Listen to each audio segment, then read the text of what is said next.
I came here several times with my father when I was little, but stopped eating here. Oh, don't worry. We haven't eaten at a hotel like this in a while. Paimon's getting excited already. In that case, I'll go order for us first. Please wait here a moment.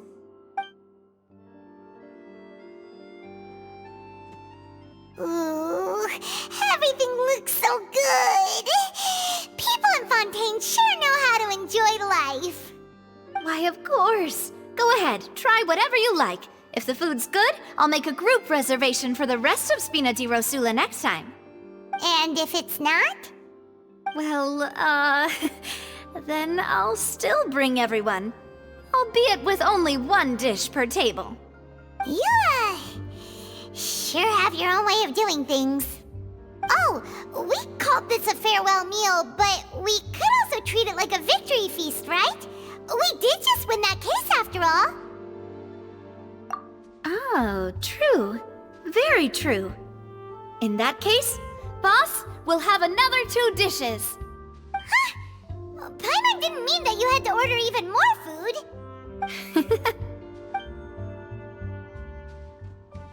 Speaking of cases, do you think that the mastermind behind the serial disappearances will get caught soon now that this has all happened?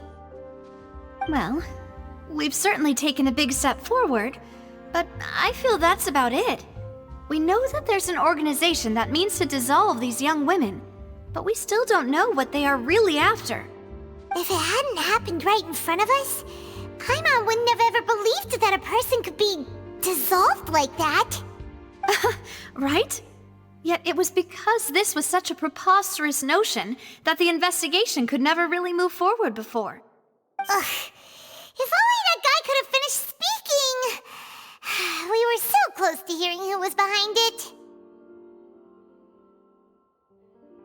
In such investigations, even the smallest step can seem like a yawning chasm if the trail of clues is cut off. To be honest, I don't have high hopes for any follow-up that the authorities might conduct. It's not that I don't have faith in their ability, it's just that a different perspective is required in some matters. It's easy to guard against and deceive a single narrow perspective. A shift in thinking is required at such times in order to produce a breakthrough, which is exactly why the Spina di Rosula exists. Those highfalutin folk are not all-knowing. That's why we exist, to seep into the cracks where filth falls through, where their watch fails them. That's the kind of problems we solve. Seems Paimon thought things were simpler than they actually are. It's all right. Well, this was supposed to be a farewell meal, so I doubt you have further interest in this business, right? Let's talk about something else. Like, what are your future plans? That's true. We didn't have a chance to speak to her after the trial ended. It didn't really seem like the right time or place to do it anyway. I see. So, your primary objective, which has been foiled so far, was to have a chat with the Hydro Archon. I've heard that there's a long line of people waiting to meet Lady Farina. I suspect you'll be waiting for quite a while, considering that you missed your chance today. Yeah, we've heard that she's super popular here in Fontaine, and that it'll be tough getting any of her time.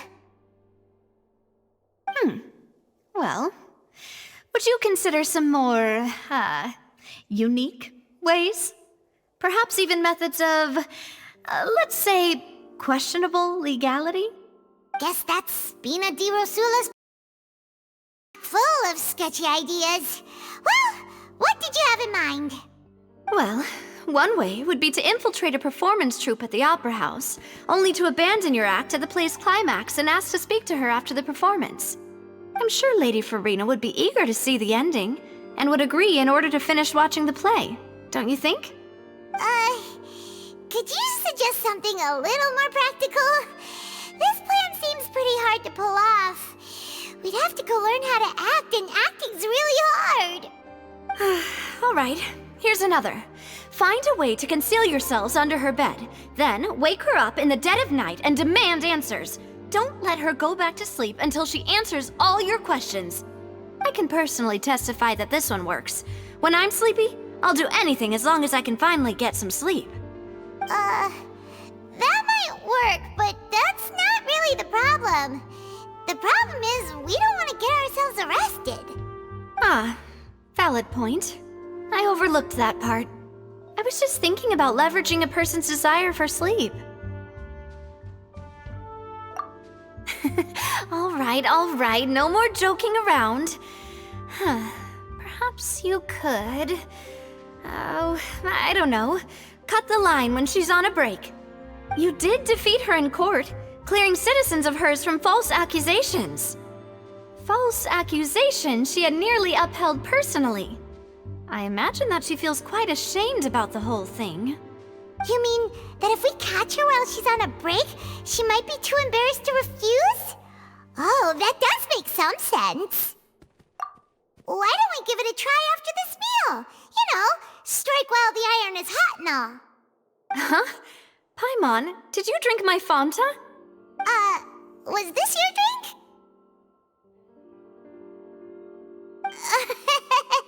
Sorry about that. Paimon wasn't really paying attention and the cup was right next to Paimon. Would you like to order another? No, it's fine. We're just about done here. Alright. Honestly, Paimon wouldn't recommend Fanta anyway. It tastes kinda salty and icky. Is that so? Huh. Well, in that case, we'll have to blacklist the Fanta here then. If we're all finished eating, then I'll go pay. Yeah, we're stuffed. Thanks for the treat, Navia.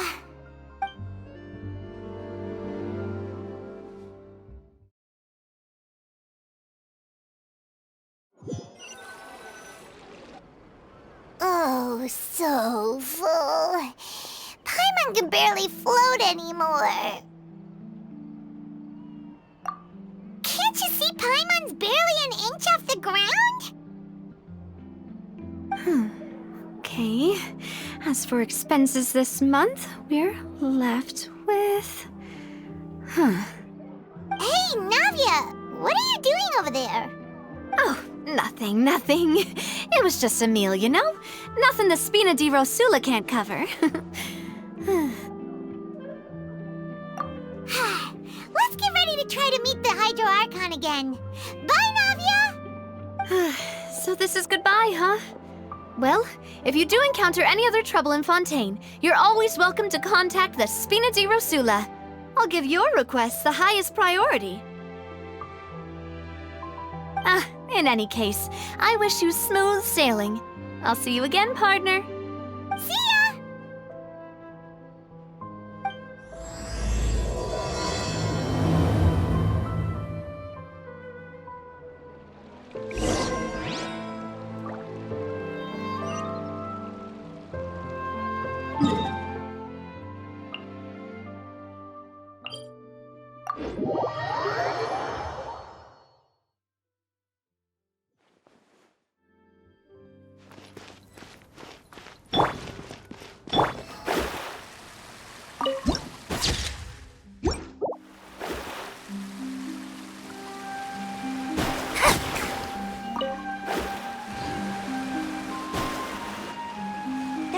People around anymore.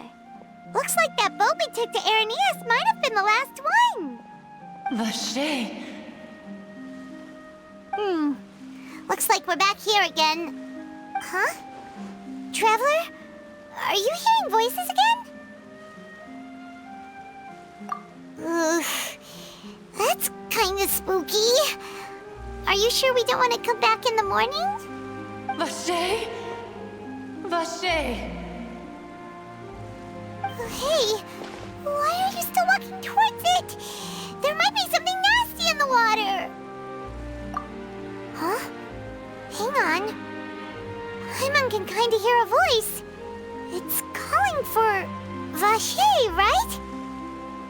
Hey, traveler! Stop walking! Come on, wake up!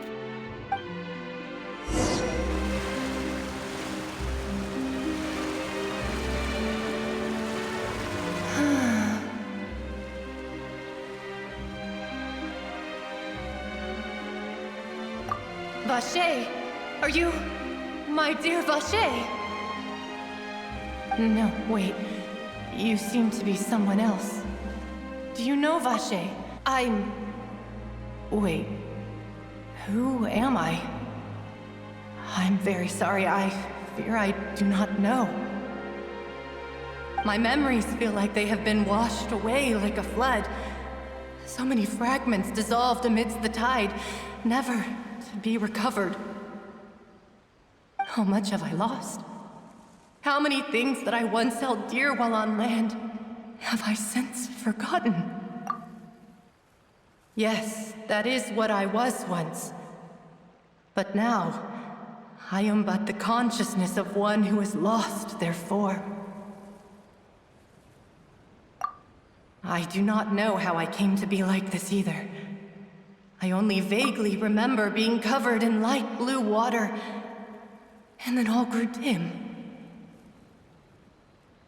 I also remember going to many places. I loved adventure, loved exploring places of peril. No matter where I went, Vache would go with me. I knew how dearly he loved me, and I also loved him equally as much. But now, we can no longer go back. The pain of such parting, I never knew how heavy it could be. No, our reunion no longer has any meaning.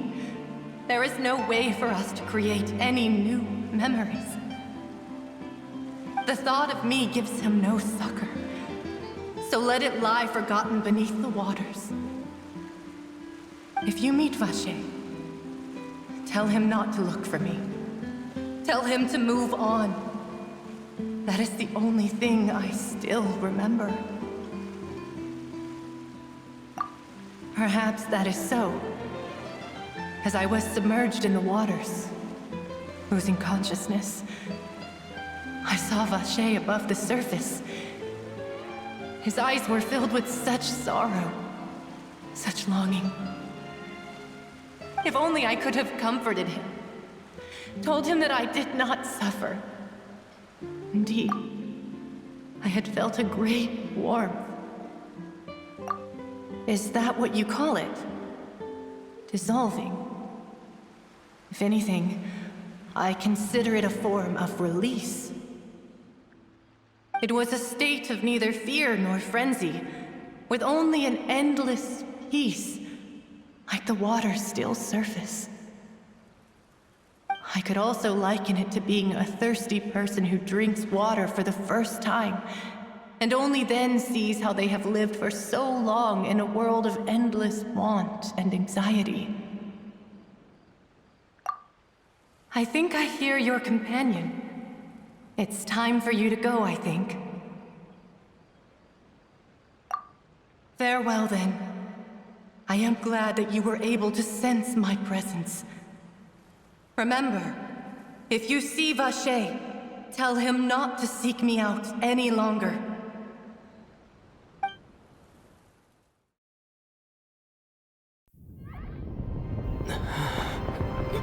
Wake up! Come on, hurry! Navia's outnumbered!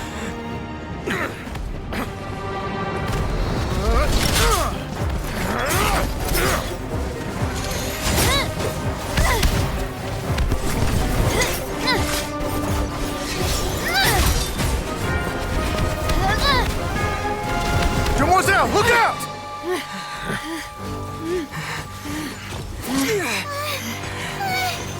Dear God, it's a whole army of Gardamex.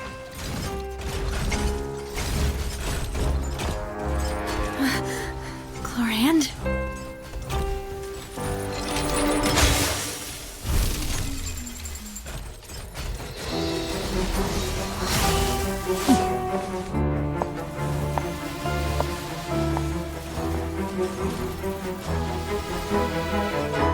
Quick, now's our chance!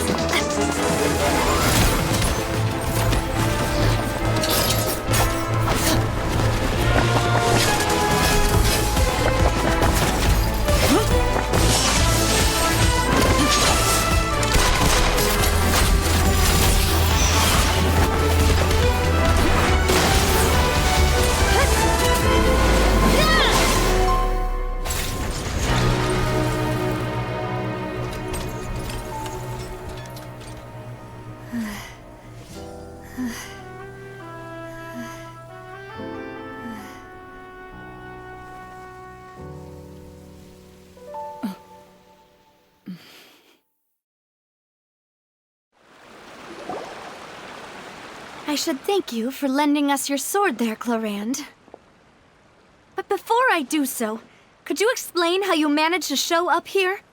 I followed you. It seemed to me that danger has followed you more closely as of late. I believe that following someone without their knowledge is actually called stalking, is it not? Mr. Callus's last wish was for me to ensure your safety, and I will not betray his trust. He would do the same, were he alive today. Do not speak of my father! Sorry, demoiselle. I was not strong enough. Thank you for your aid, Miss Clorand, but do keep an eye out for your manner of speech. I believe we all wish to avoid unnecessary emotional harm. Sorry, I did not consider your feelings. Whatever. What else do you know? How did you come to the conclusion that I'd be in grave danger? I doubt I know much more than you, but I believe that the mastermind behind the serial disappearances is very powerful. Your performance tonight will almost certainly attract their attention. I'm sure they've known about me. To be honest, I'm shocked it's taken them this long to act against me. And what about these Gardamex? I thought only those associated with the Maison Gardiennage could control them. None of these mecha have serial numbers. I was sure to check a moment ago. They are not the ones used by the authorities to enforce the law. I can only conclude that some powerful or wealthy party must have obtained them via illegal means, deploying them as a private force of sorts. What? Your point being that they're out of Spina di Rosula's league, then? Yes. Be careful, and do not act rashly. I will continue investigating no matter what. We will bring the truth to light. That's my father's true last wish.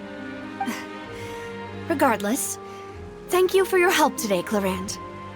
But if you get any ideas, tell me first. I don't much appreciate being followed. I do not think that they'll strike again anytime soon. So I shall stop following you.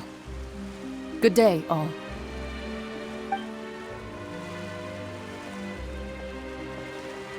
Right. I suppose that's the best news we've gotten today. Demoiselle, I believe that Miss Clorand was being sincere with you. If we tried, we could attempt to thaw relations a little. I know, she's... Oh, thank goodness! Paimon thought we were done for! Those Gardamex came out of nowhere while you were unconscious, and Nadia and her gang saved us! Oh, and there was that champion duelist named Clorand who came out to save us too! We got lucky there. Paimon probably couldn't have fought them off otherwise. Oh, come now. Forget all that polite talk. That wasn't really a farewell meal we had back there. Not for me, anyway. In truth, I hope that every meal we have together shall be a victory feast. As such, we're still partners. There's no need to thank me. It will take 50 years for me to match Demoiselle's magnanimity. If it were me, I would have joined the Spina di Rosula on account of her goodwill long ago. All right, you two. That's enough. Actually, Navia, how did you know that we were in danger? You sure did show up in the nick of time. Well, to be honest, you're the one who tipped us off, Paimon. Huh? Really? Paimon contributed somehow? Ooh, Paimon's even more amazing than she thought! Yes, all thanks to you grabbing my drink by mistake. How did that help? After we parted ways, I was on the way back to one of our bases when I suddenly thought of what you said. That the Fanta tasted kind of salty and icky. Fanta only comes in sweet flavors, so how could it have tasted salty? The color of the drink, if I recall, had also been a bit off. So the Fanta had been spiked with water from the primordial sea? Yes. So, if you hadn't drunk that cup for me... Spina di Rosula is preparing the grandest of awards for you as we speak for saving the boss. Huh? Really? I sent people to Hotel de Boer to investigate, but whoever did this left no trace at all.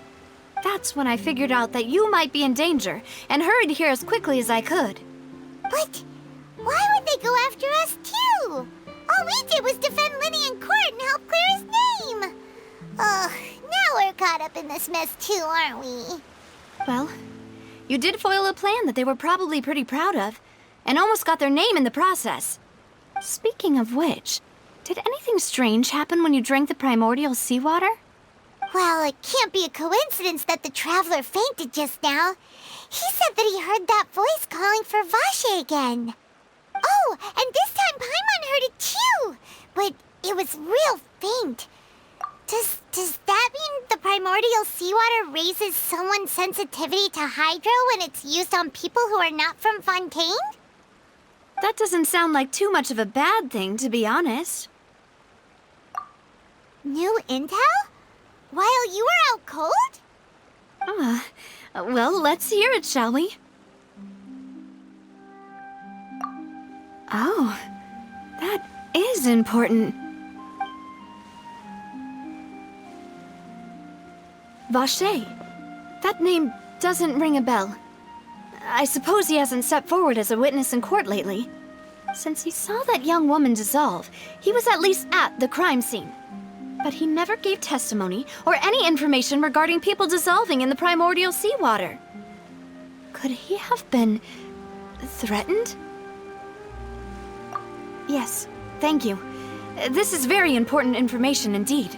We will continue to investigate. Oh, you mean you'll help us investigate? Well, you did say that our farewell meal didn't really count. That means we're still partners, right? And besides, we're in this now whether we like it or not. You're not gonna let those people who targeted us get off the hook so easily, are you, Traveler? Demoiselle, do try not to look quite so pleased. You are the face of Spina di Rosula, after all. You talk too much. Well, in that case, let's head back to one of our bases, shall we? I'll arrange accommodations for you. We also have some plans to go over, and hopefully we can deepen our bonds as partners. But we'll take that one step at a time, I guess. Don't worry, you two. With us around, our base is definitely secure.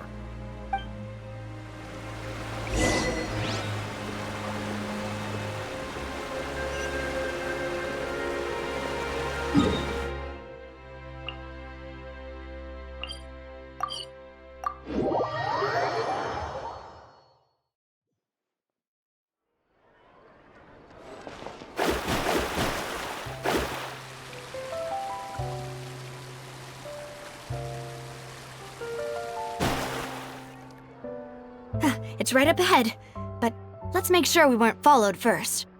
I've been keeping watch, Demoiselle. I haven't spotted anyone suspicious thus far. Very good. But let's not let our guard down for now. I shall find rooms for our respected guests. Thank you, Malus. Now, let's continue, Traveler.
This is your base?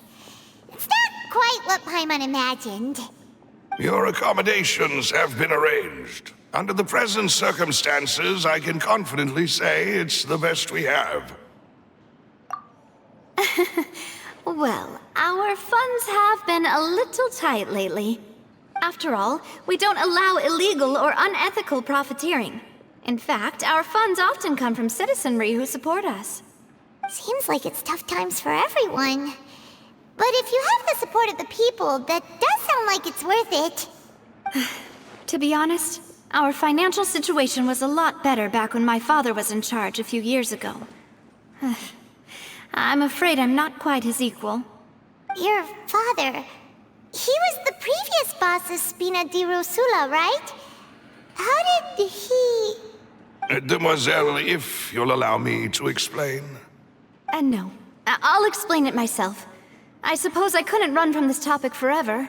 And as partners, this is something I hope they can understand. My father's name is Callus. Yes, the same one they call Callus the Unfaithful in the streets. 3 years ago, he was accused of murdering his own friend. But he chose a duel to defend his honor instead of standing trial. He died in the duelist's ring. Oh no. But I do not believe my father was a murderer. I'm sure he was set up. At the time, I believed that if he only stood trial and was duly investigated, something amiss would crop up and prove his innocence. But strangely, he not only requested the duel himself, but rumor has it that even after being seriously injured, to the point where he could be deemed as having lost the duel, he refused to surrender, determined to die in the arena. 3 years later, I still don't understand why he did that. How could he protect his honor if he's dead? If anything, he gave up his chance to defend himself. The closest piece of info I have is that my father had been investigating the serial disappearances case at the time of his death. Ah, so that's why you're so determined to get to the bottom of that case. That's right. I've also tried to investigate the murder my father was implicated in, but I haven't found a single new clue in my countless reviews of the investigation records. However, I believe that if the murder case is related to those behind the disappearances, they must know something. I must know what really happened. Was my father coerced? Framed? Even if he really did kill his friend, I must get to the truth. If only he'd been more open with me when he was still alive. He even hid the fact that my mother died due to complications when giving birth to me. And now, here I am investigating his death. You really are a handful, aren't you, Papa?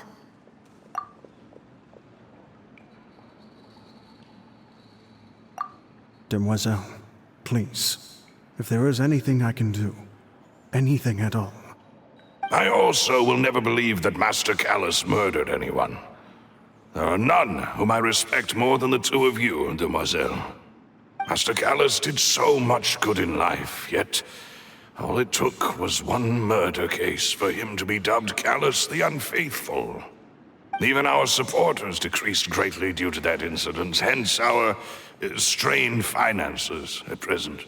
Wait, if Callus was such a good man, wouldn't people at least be a little suspicious when he was accused? No.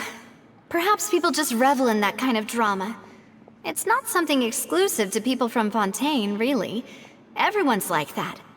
People love watching the evil turn over a new leaf, but they also enjoy watching good people fall into an abyss from one slip-up just as much. But how could... never mind. If Callus was really falsely accused, we have to find the truth.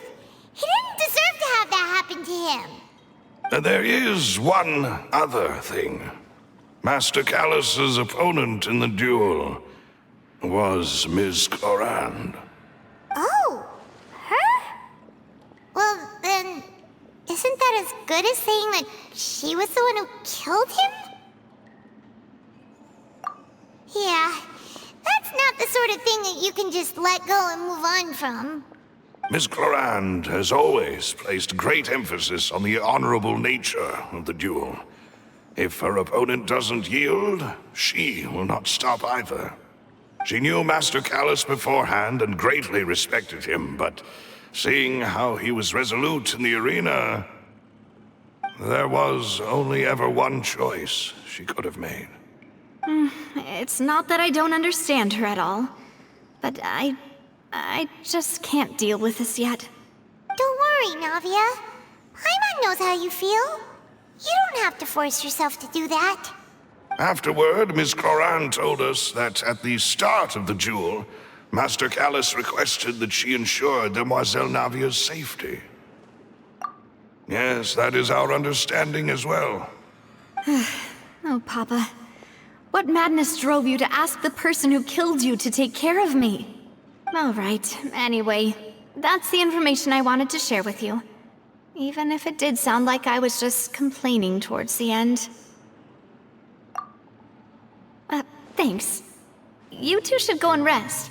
This was quite a day after all. Yeah, Paimon's beat. Please, relax and get some sleep. We will ensure you rest soundly.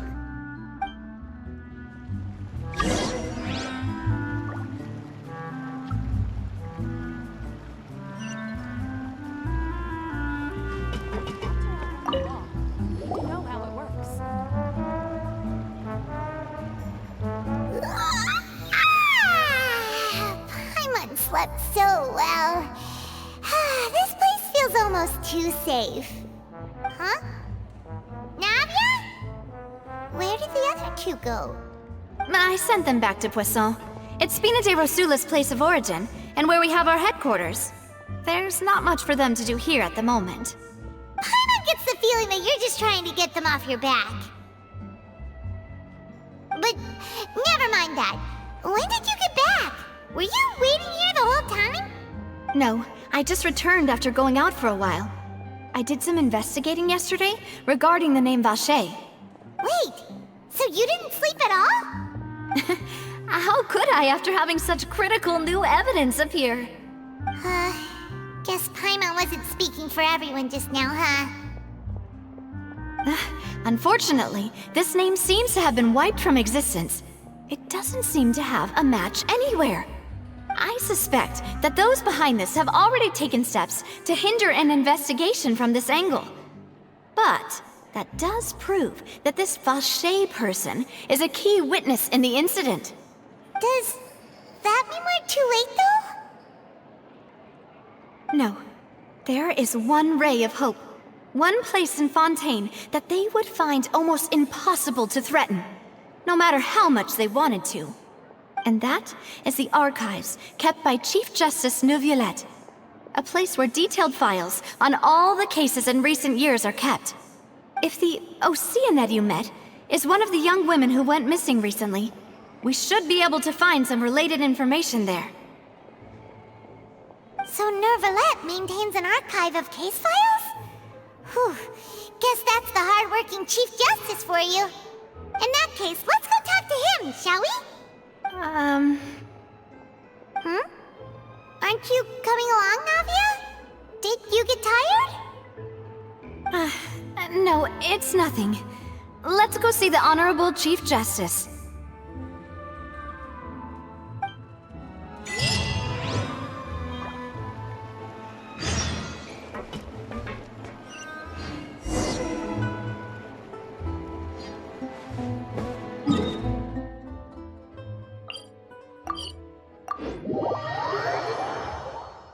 The Palais is right up ahead. Come on.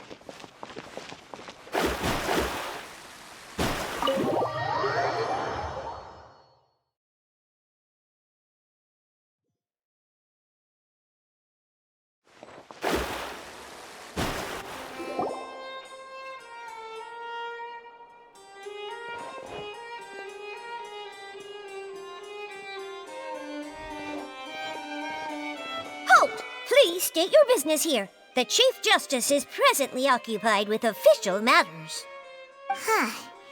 This place does look pretty heavily guarded. Guess that proves that Neuvillette's files are really secure. Hey, Don't you recognize us? Huh? Who are you? Just to be clear, I don't care who you are or who you might be related to. Our rules make no exceptions. See? They've got great discipline, too. Yep. Paimon can tell.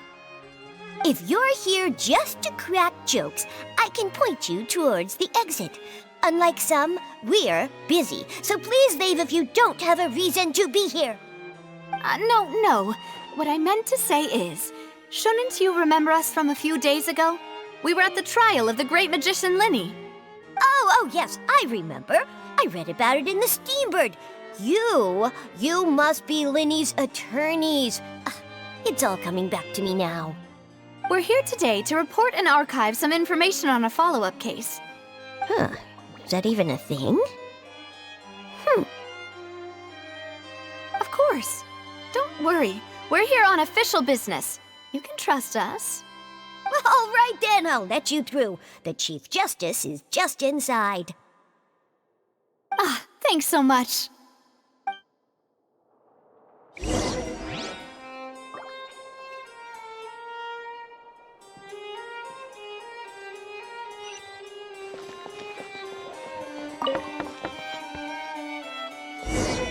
Please come in.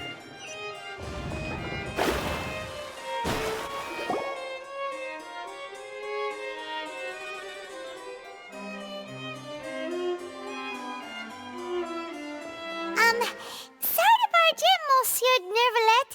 We only lied to get in because we didn't know any other way. It's all right. Please let me know how I may be of assistance to you. So you're not mad at us? We're looking for a man called Vache. He may have been an eyewitness in the serial disappearances case. If we can find him, we may be able to unearth some key information on the case. Ah, I see. In that case, please wait here a moment while I browse through the files.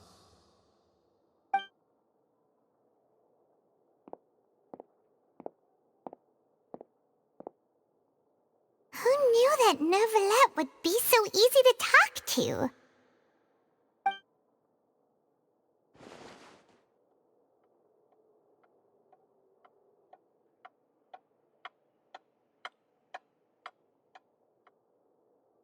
Unfortunately, I'm quite certain that no one by the name of Vache has been involved in any case, criminal or civil, in the past several years. There are no records of him either in the files or in my memory. Traveler, what if it was really just a dream? Is that so? All right then. Thank you so much, Monsieur Neuvillette. We'll take our leave now.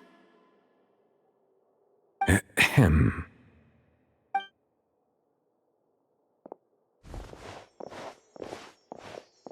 Miss Navia, I can understand how you feel.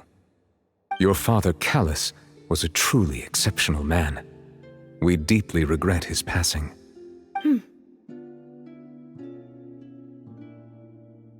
And what are you trying to say, Monsieur Neuvillette? Are you trying to console me? Extend your sympathy? Or just express some tendril of regret? No. You are not trying to do any of that. I can hear it in your voice. There's no emotion behind your words. You only said those things because you felt like you should.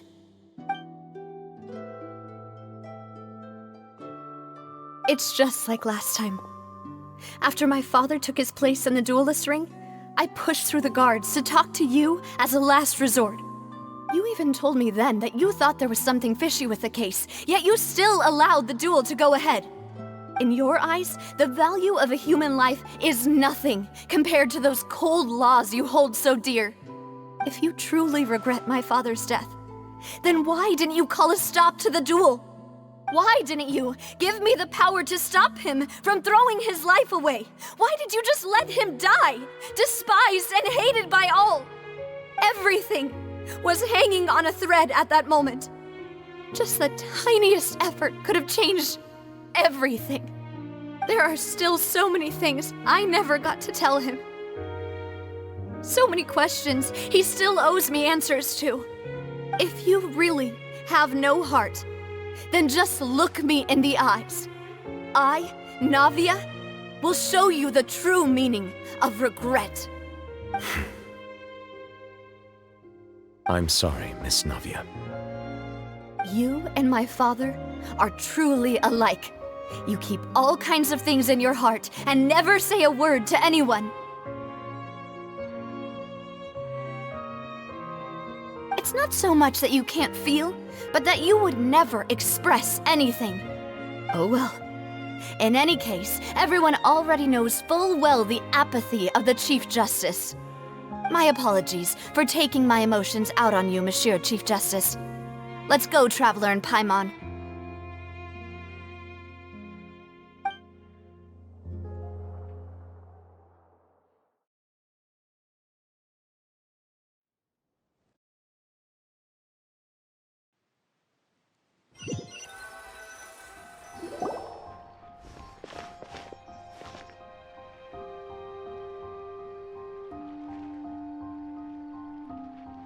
Navia, are you okay? I'm fine. Rain. It's raining. You're right. Wasn't it still sunny when we went into the building? And there shouldn't be any active trials today. How strange. Now that I think of it, on the day my father was convicted of murder, it was also raining. What is it? Did you think of something?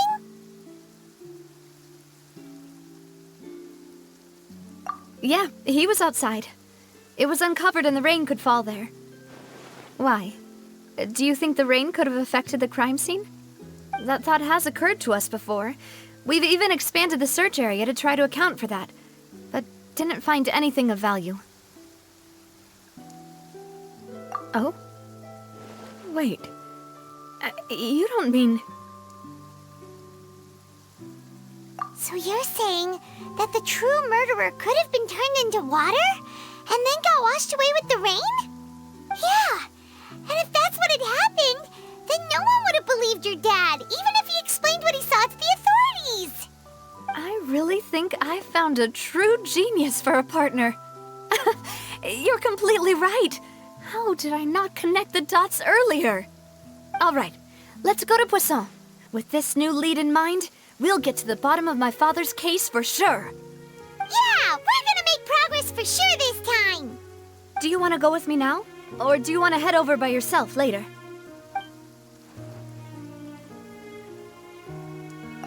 Great, let's go then.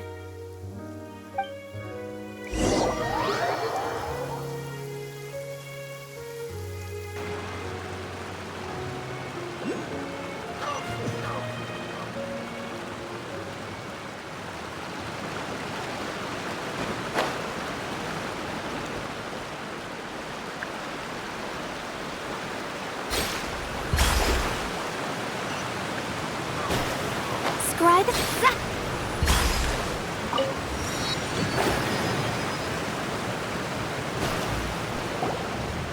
Whoa, what a huge ship!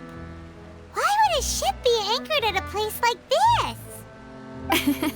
there's no need to be so surprised. While it may look like a ship, it's actually Spina di Rosula's headquarters. My father was the one who asked for it to be built like this.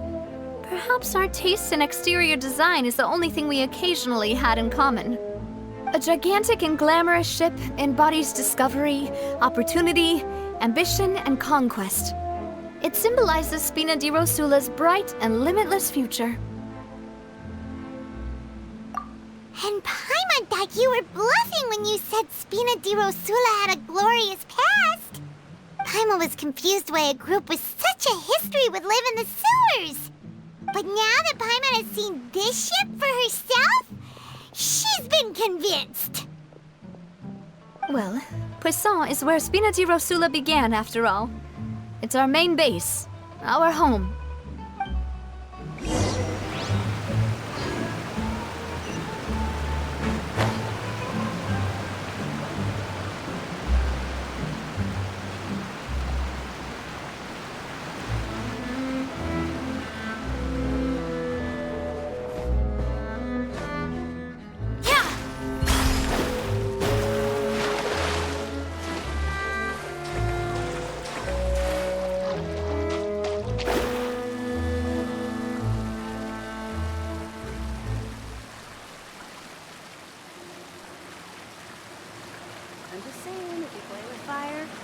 get burnt.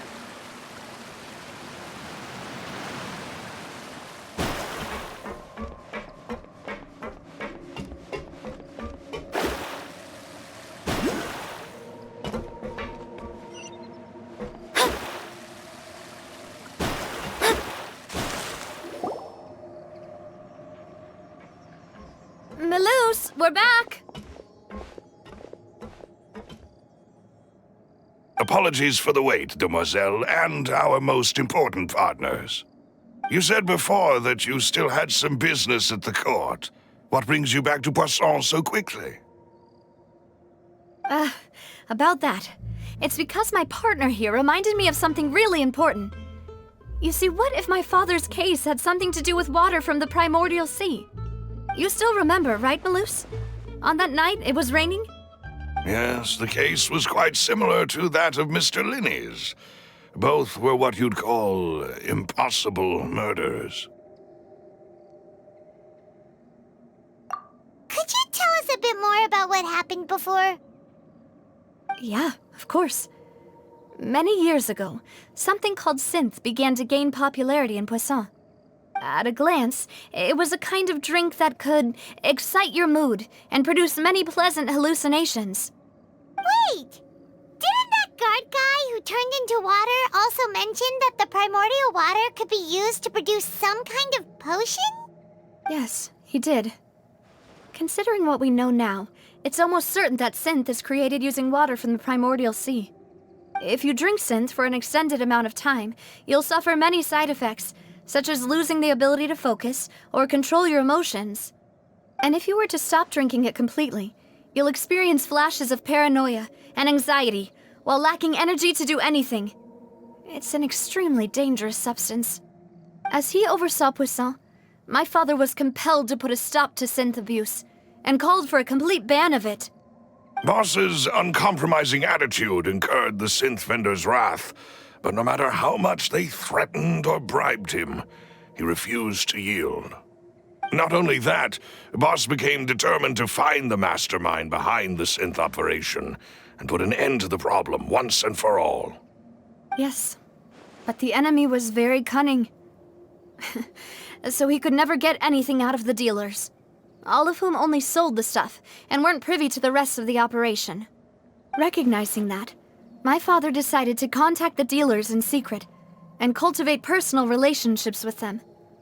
Finally, he was able to convince someone to become his informant. The man's name was Jacques.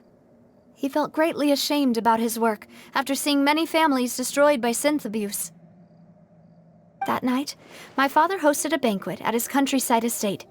He planned to meet up and exchange information with Jacques over some food. But then, we heard 2 gunshots from the courtyard. We raced to the scene and found my father, still holding a gun, and Jacques, who was already dead on the ground. Huh? How did that happen? Aren't they on the same side? Sounds just like Lenny's case, doesn't it? In both cases, the culprit seemed obvious, but neither appeared to have any motive at all. Looking back on it, though, I now believe the most important clue was something we all overlooked at the time. There were pieces of clothing left at the scene. Precisely. It's all thanks to you that I made the connection now. Back then, we all just thought they were some costumes that Jacques used to disguise himself at the banquet. But, considering it now, it's almost certain that they belong to a third person at the scene. With one extra person, we'll also need to reconsider why the 2 shots were fired.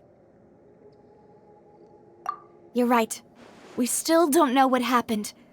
But my intuition tells me that we're on the right track to figuring it all out. I'm finally headed towards the truth.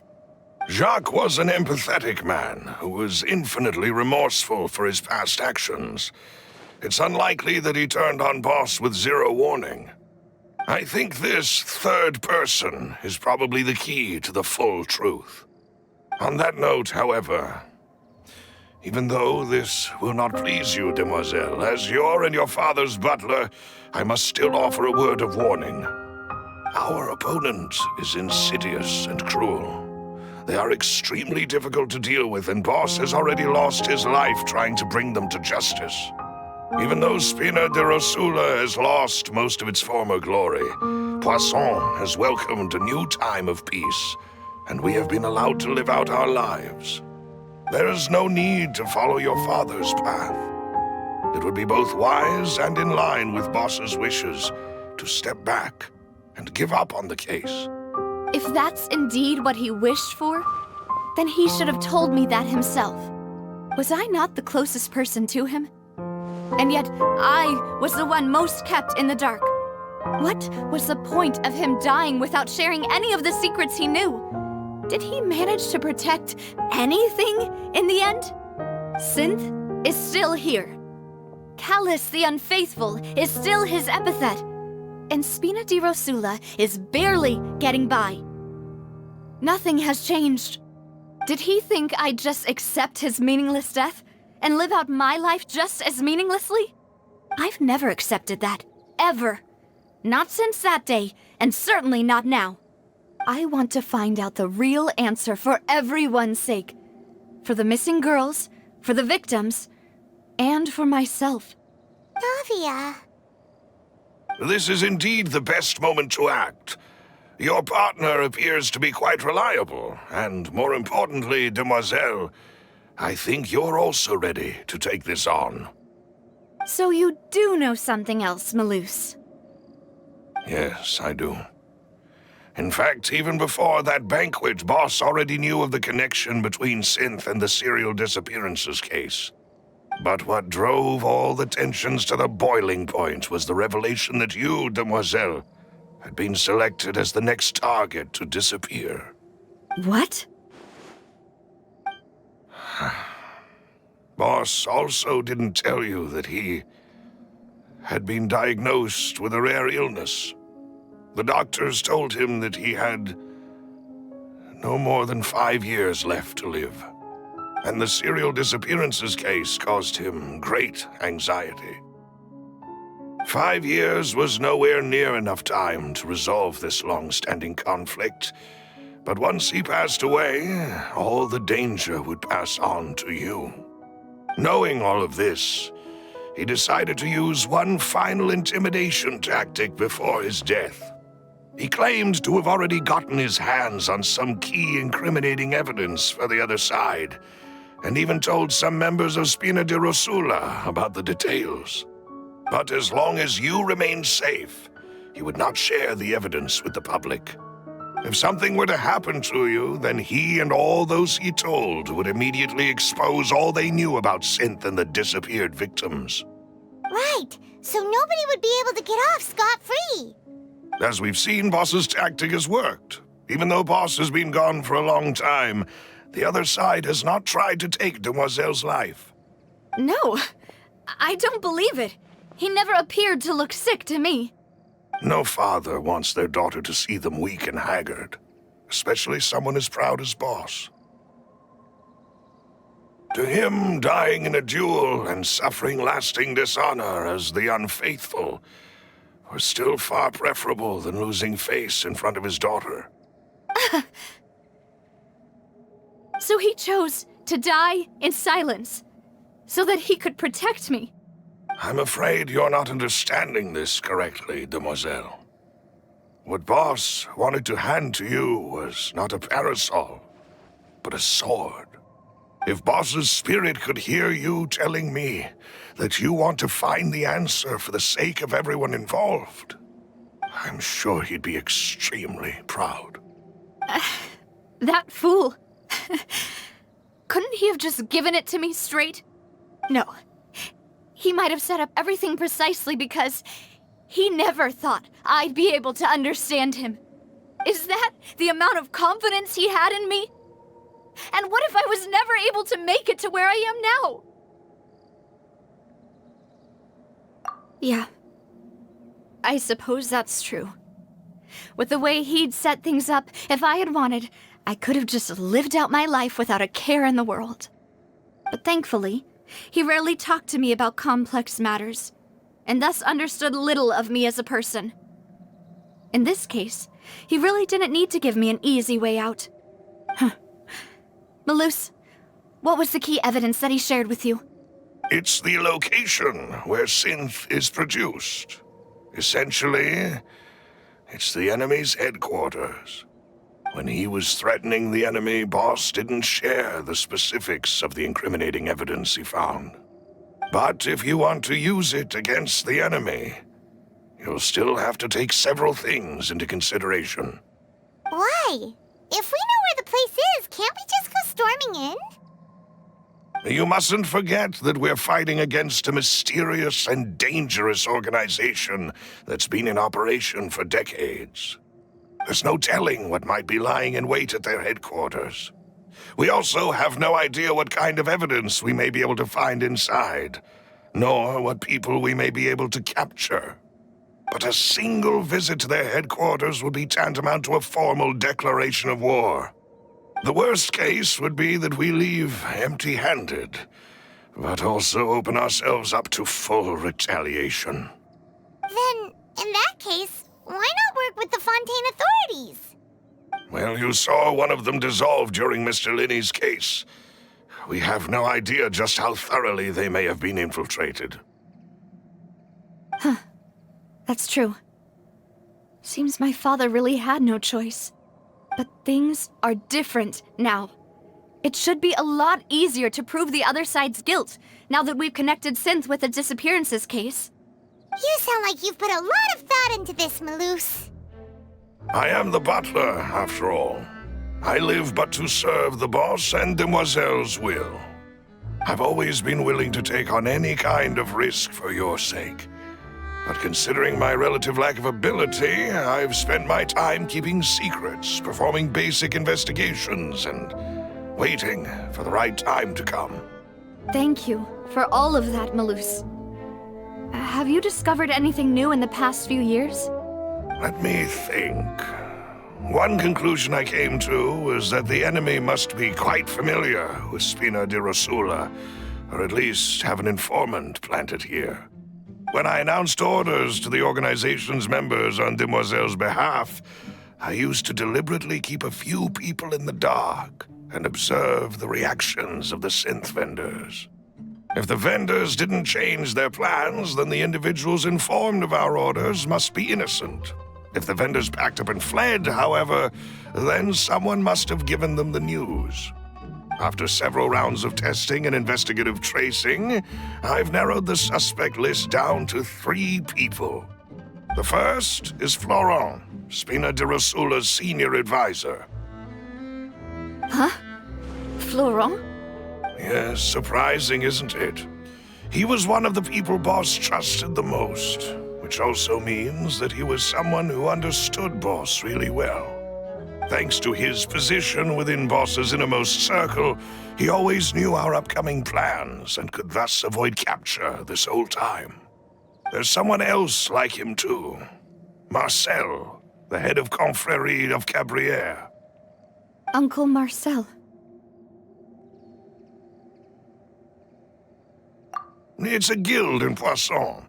Boss helped it to grow to its current size and prominence. In the beginning, they were only reselling some daily goods, but now they're one of the richest guilds around with a lot of business connections in the city. So, they're like a sister organization of Spina di Rosula? Yes, you can say that. When we were fighting against the synth dealers, they provided us with plenty of support. It's a bit difficult to imagine someone using their own money to hunt down themselves. The final suspect is Thierry, the man responsible for coordinating information between Spina di Rosula and the guards. Although the guards mostly leave us to our own devices, there are still many activities we have to report to the local authorities. Since Thierry is always in the know about our current activities, he could theoretically always plan one step ahead. I see. These are all people who I communicate with quite regularly. To think that the enemy we've been fighting against has been right next to me all along, among those I trust the most. It's almost too hard to believe. If you want to investigate them, please take every precaution to not alert the quarry. Judging from our experience, the enemy is extremely cautious. Of course. And thank you, Malus. You've provided us with a lot of great information. You're too kind, my lady. I'm just doing my duty. And before I forget, proving Boss's innocence would also mean clearing him of blame in Jacques' death. After that incident, Jacques' wife and daughter were taken into the Spina's care. They still live in Poisson today. If it might help, you could also pay them a visit. I can make the necessary arrangements. Oh, thank you so much, Malus. You really are the best. A new case awaits, my dear partner. I hope we can work together to uncover the truth and end this case once and for all.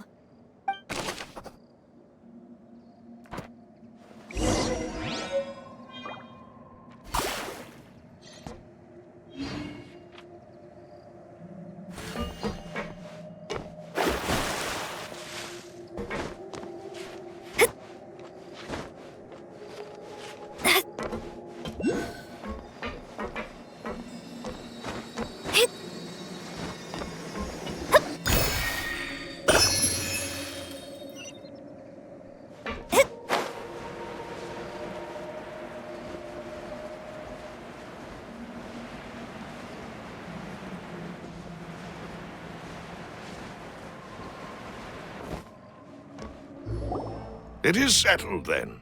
Please excuse me, and enjoy your conversation at your leisure. Thank you for arranging everything for us, Malus. Excuse me, miss. Do you need anything from us? Oh, Hey, Navia's all quiet. This isn't like her at all. I'm sorry that I only came to visit after all this time. After what happened, I didn't know how I was supposed to face the two of you. Ah, if it's about that, there's no need to apologize. After my husband died, Spina di Rosula sent us a lot of mora and support.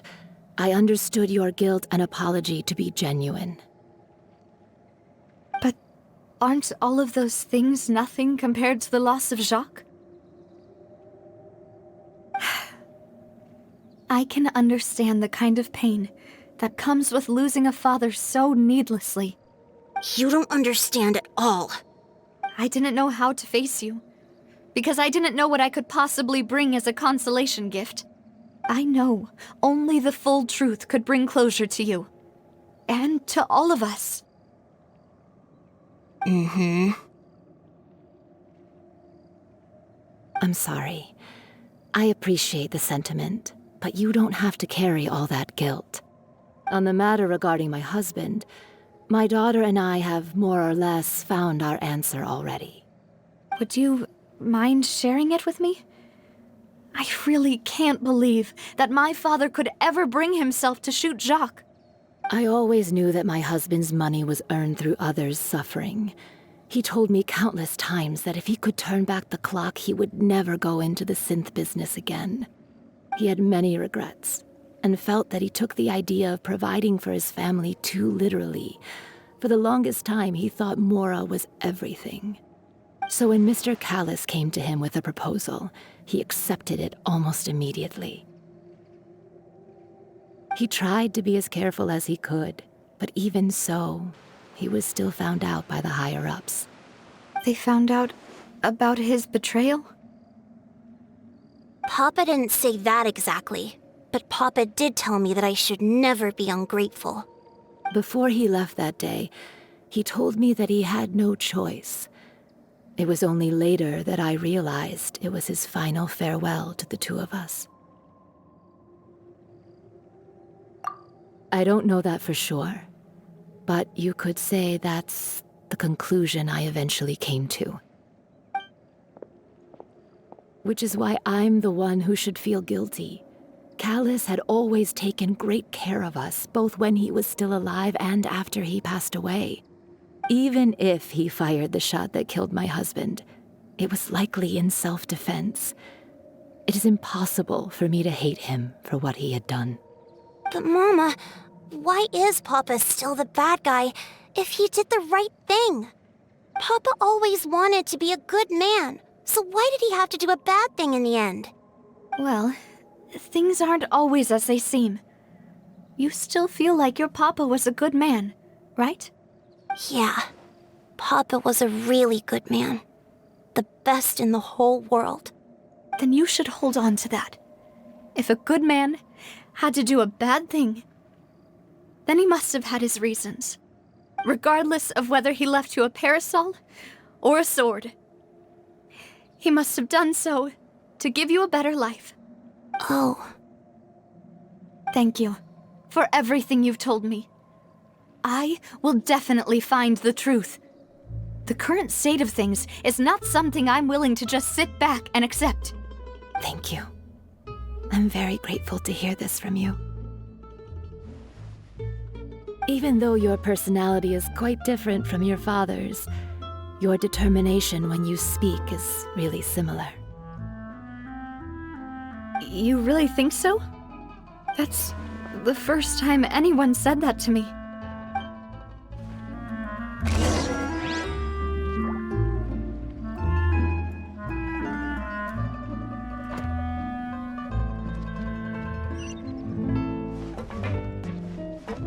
Are you okay, Navia? I'm fine. Don't worry. Let's investigate the 3 suspects next. Florence should be nearby, and we should be able to find Thierry and Uncle. Greetings, boss. How may I be of assistance today? I'm sure you've heard about what happened at the Opera House. Someone got turned into water right in front of us. Yeah, I've heard. With something that dramatic, I'm sure journalists will milk it for all it's worth. And it'll be all the talk for the next several weeks.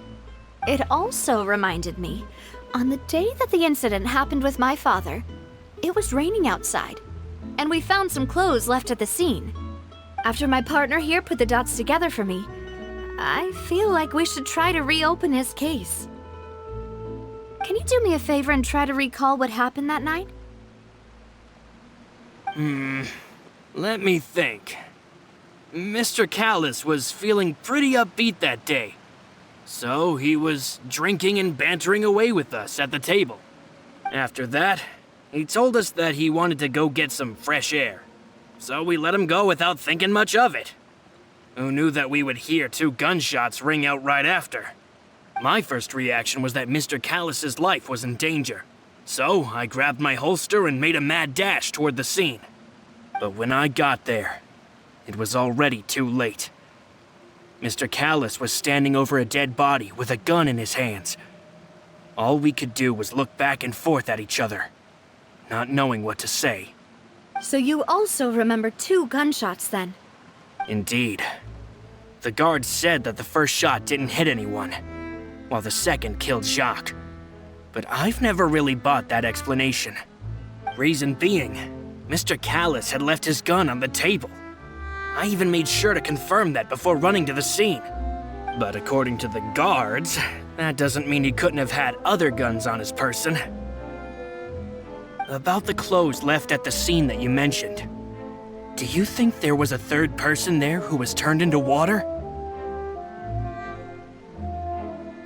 At least from our perspective, my father had no reason to kill. So he would also have no reason to bring an extra gun with him. The gun he was holding probably belonged to Jacques, or a 3rd person on the scene. Yeah, that makes a lot of sense. So you're saying Mr. Callis ended up with the gun because he seized it from one of the other guys? But hold on. If that's what had happened, then why didn't he share the truth with any of us? He didn't even want to face the Oratrice machine, and chose instead to prove his honor in a duel. Did he lose all faith in the courts after seeing someone dissolve right in front of his eyes? About that, Malouse told me a thing or two. So, I think I can understand why he committed to the duel. I'll tell you everything once the whole truth has been revealed. I understand. Then I'll leave Mr. Callus's honor in your hands, boss. And if I may just say one more thing. The whole Callus the Unfaithful epithet has been a thorn in my side since the day it was invented. Many people have laughed at me for still calling him Mr. Callus, even after so many years have passed. But it was Mr. Callus's trust that allowed me to rise through the ranks of Spina di Rosula and live the life I lead today. No matter what others might say, he'll always be the man I respect the most. And he'll always be my boss. Don't worry. I will definitely find the truth. You and all our other comrades at the Spina deserve to know the truth as well.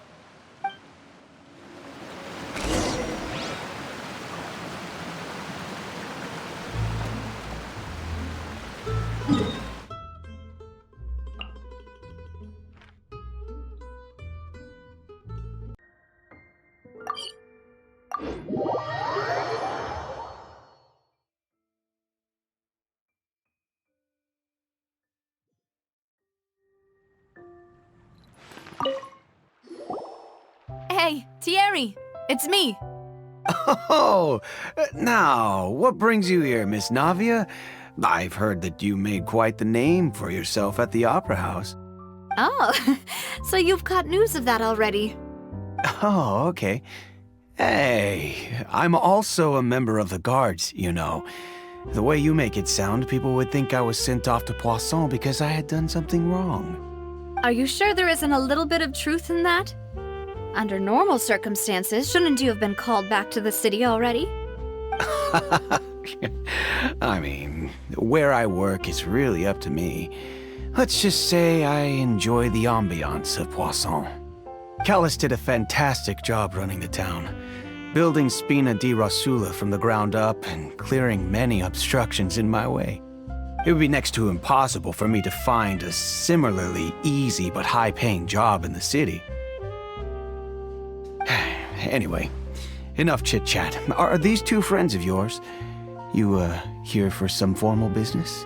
Yes. These two are my partners. What happened at the Opera House made us realize that Linny's case and my father's may be related. We're trying to reinvestigate the details of my father's old case. Ah, I get it. You think there might be more to the case now that we know people can be dissolved into water, right? I was also flabbergasted when I first heard of it. If you want to go through the original files from your father's case, I can help you look for them. That'd be much appreciated. Thank you.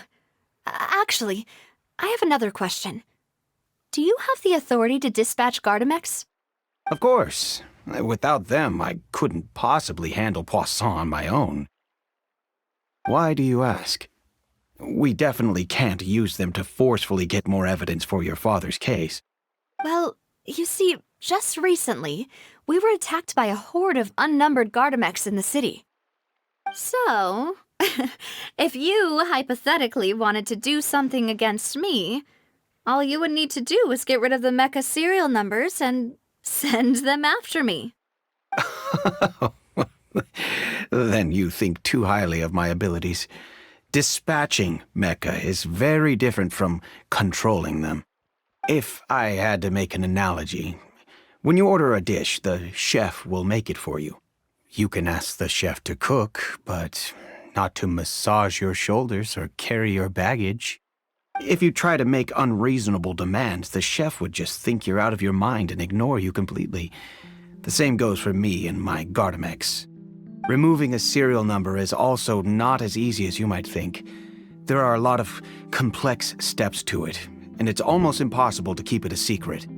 So I can promise you, those mecha were definitely private units. They're certainly not cheap. So, whoever their owner is must be super rich, powerful, or both. Now that you mention it, though, being in the synth business would definitely be profitable enough to afford this.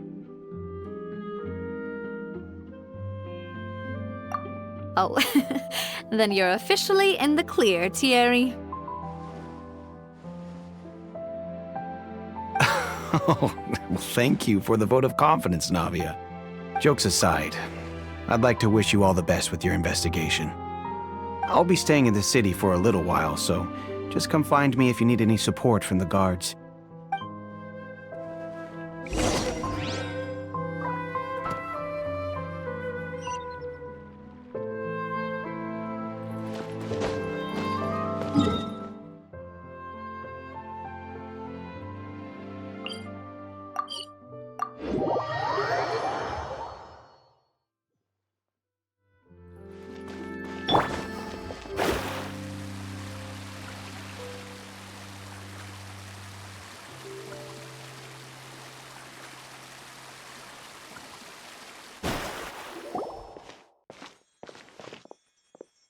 Hello. How may I help you? I'm here to see Marcel. Could you please let him know? You can just say Navia's looking for him. Sure. I will let him know right away.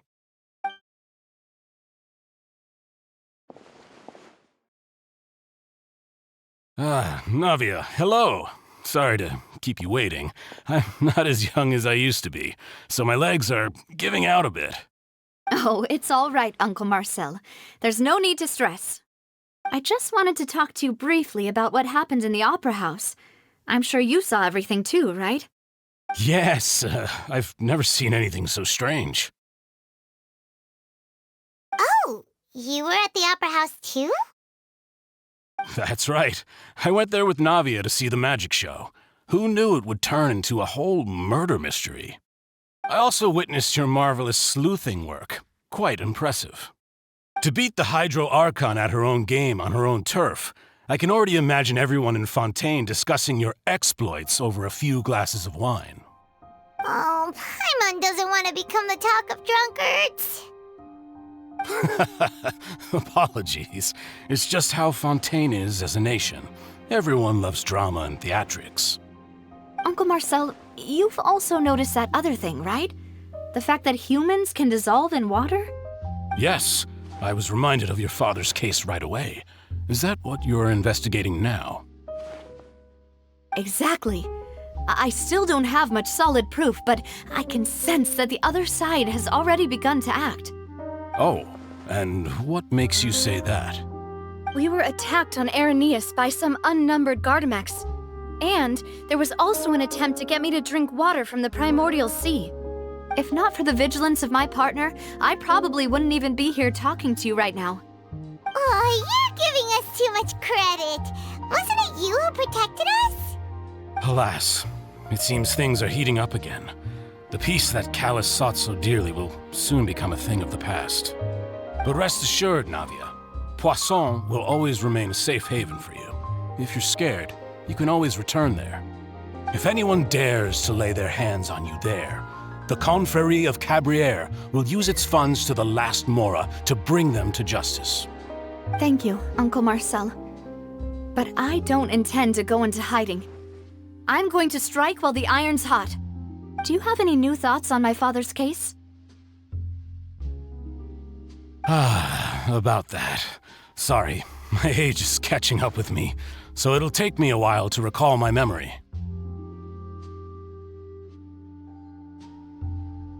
The Confrérie was responsible for that banquet, so I was out and about the whole time making sure things were running smoothly.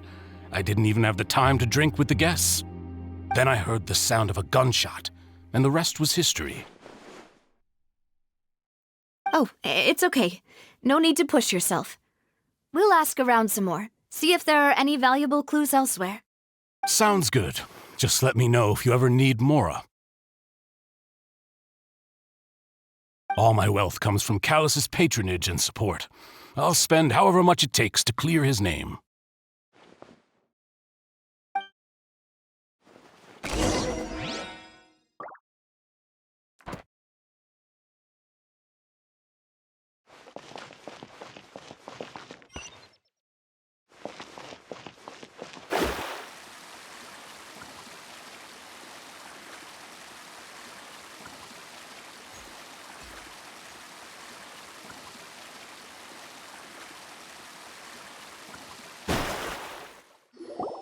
We've talked to all three suspects, purely based on their conversations with me.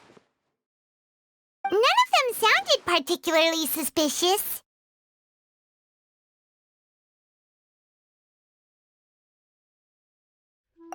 I suppose that's to be expected, though. If a single conversation's all that's needed to find them out, then my father wouldn't have needed to investigate the case for so many years. Anyway, even though we didn't make a breakthrough, let's still compile what we were able to find. But where should we start? Ah, you're right!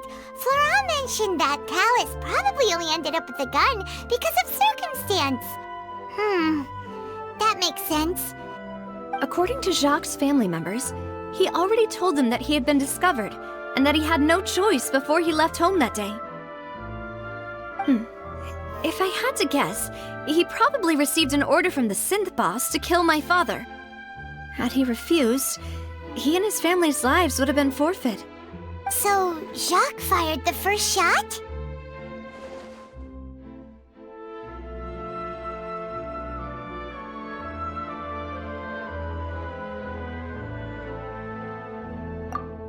Oh? And why is that?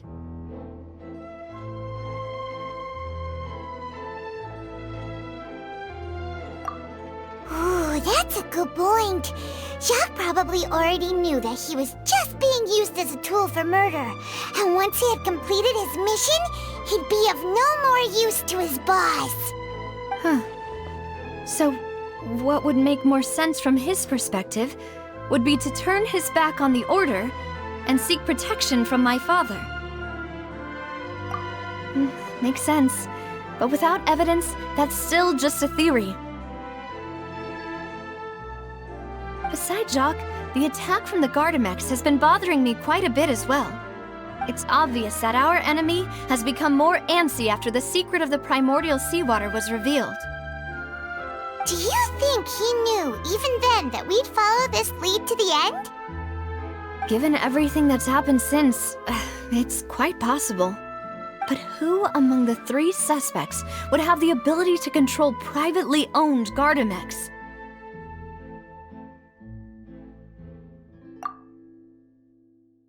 Uncle Marcel? My father did really trust him. And they worked together on a large number of projects. Maybe that's how he got to know Jacques. And with funds from the Confrérie, he could also afford a large number of Gardamex. It's still really hard for me to imagine, though. After all, Uncle Marcel has been around since I was just a child. Also, wouldn't this mean he has been spending a whole lot of mora and energy to fight his own synth business?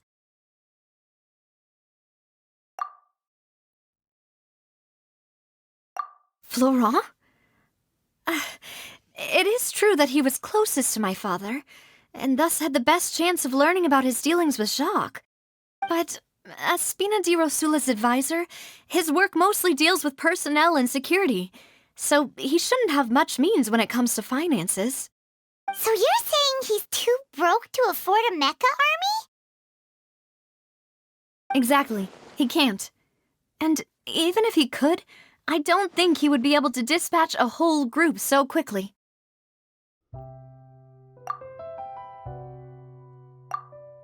Thierry, you say?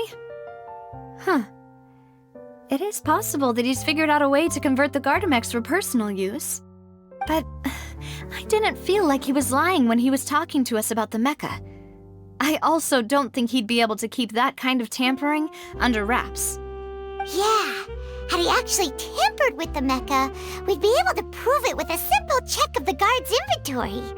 If the mecha were taken from the guards, it should be pretty easy to find out when and how that happened. Who could it be?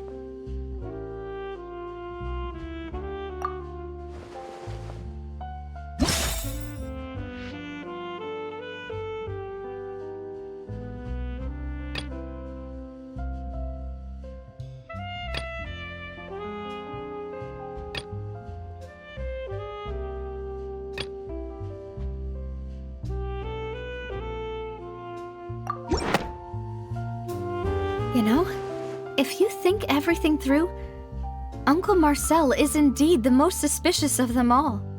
Could we be missing other suspects?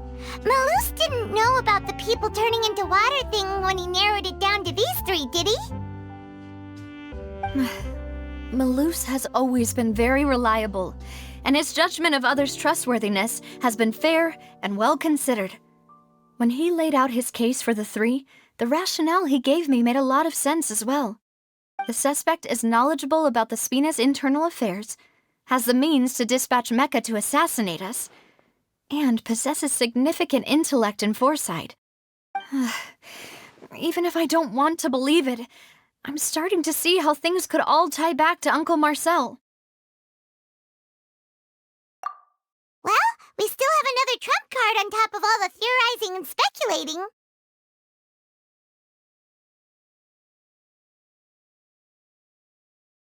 Yes, Malus did say that charging straight in there would be extremely risky, but we don't have any other options right now. We need far more solid proof before we can hope to go charging in on our enemy. Navia, here you are. Oh, I've been looking for you. Huh? Aren't you the guy from the guards? Did something happen? Yeah. News came from Irenaeus just after you left. We've got another trial on our hands. Wasn't that place built specifically for holding trials? What's so newsworthy about this one? I know. But they said the person they're putting on trial is a Fatui harbinger called Tartaglia. What? Is that someone you know? Yeah, we know him. Maybe even a little too well. Well, he's been accused of being the true culprit behind the serial disappearances case. It's absurd, don't you think? Wait, how? None of our investigations have had anything to do with him. That's what I thought was strange about it, so I came to tell you the news right away. If the charge against him stands, then it'll be next to impossible to get the guards to support any of our planned investigations. Right, because they'll think they've already found the culprit. Yeah, and it'll be a lot harder then to clear Mr. Callus's name. I understand. Well, partner, what do you think we should do? We still haven't found any conclusive evidence.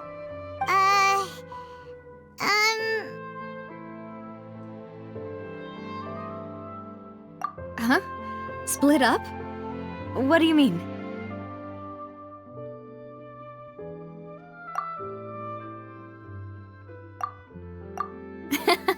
Just as expected of my partner. Since this is a trial about the serial disappearances case, the culprit's attention will be focused on Irenaeus, leaving his home base wide open.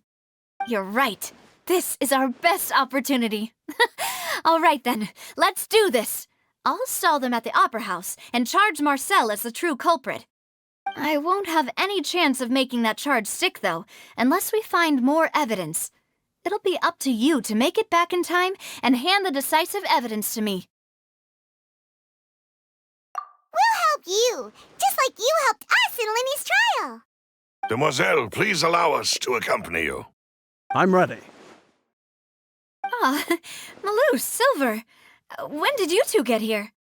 We heard that you'll be leaving Poisson and figured that you might require our assistance. It's our hope that your confidence will be bolstered with the two of us by your side. Thank you so much. Then, let's make haste for Irenaeus. Paimon, Traveler, I'll see you at the Opera House. See you then!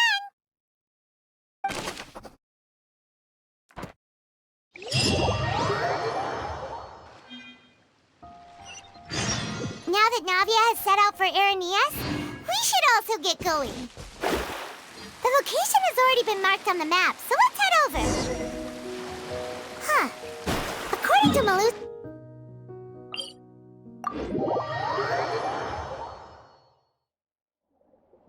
Let's go and try to find the entrance.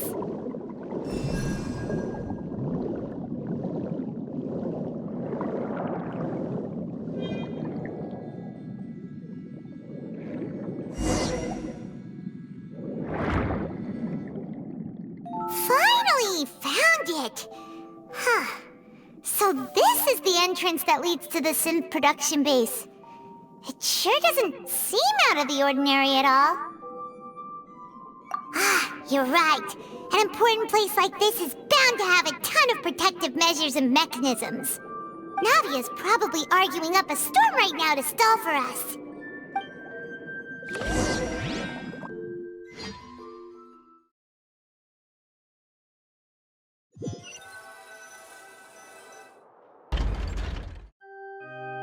It would appear that I must repeat my question again, Mr. Tartaglia. Do you accept the charge that you are the true culprit behind the serial disappearances case? To be perfectly honest, I don't understand your country's complicated court system, or the reason why I'm being charged with something I've never even heard of. However, I did hear that people who have been charged can choose to participate in a duel to clear their name. Is that right? In which case, as long as I accept the charge, I can have an all-out fight with that champion duelist Clorend, right? I've got to admit, that's one of the most enticing offers I've ever received. When I privately sparred with her last time, she was obviously holding back. Real disappointing. Hey! Don't you understand? You're currently the prime suspect for a major case. This isn't the place for you to be looking for fights. Oh? Sounds like the Hydro Archon wants to lecture me on the ways of the Opera House. Then why don't you duel me too? I'm the kind of student that learns best in the heat of battle. No. That's not what I meant. Alas, it would appear that communication with the defendant is going poorly, and we have made very little progress. In that case, let me explain everything from the very beginning again. The goal of this trial is to determine the culprit behind the serial disappearances case. That case had nothing to do with him! You've got the wrong man! Huh? What's going on? Why is she interjecting again? I told you it couldn't be one of the Fatui Harbingers. Miss Navia, this is the second time you've interrupted the court proceedings. I only tolerated your behavior last time because you were able to provide the court with a key eyewitness. But that was an exception rather than standard court protocol. I can very well charge you with contempt of court for your interjections. Oh, please. Did you ever think I had any respect for this place's pointless theatrics? We can put that discussion aside for now. I'm not here to argue with you. I'm here to charge the true culprit behind the serial disappearances case. And if my charges prove true, then Tartaglia here will be proven innocent by default, correct? Oh, a young lady has charged in and offered to clear my name. How fascinating. Well, I'd gotten half bored to death by all these rules and procedures anyway, so I'll take you up on that offer. So, Your Honor, is there nothing else for me to do now? You may take a seat for now in the audience, but that doesn't mean the suspicions against you have been lifted. Now then, Miss Navia, who is the person you would like to charge instead? That person is...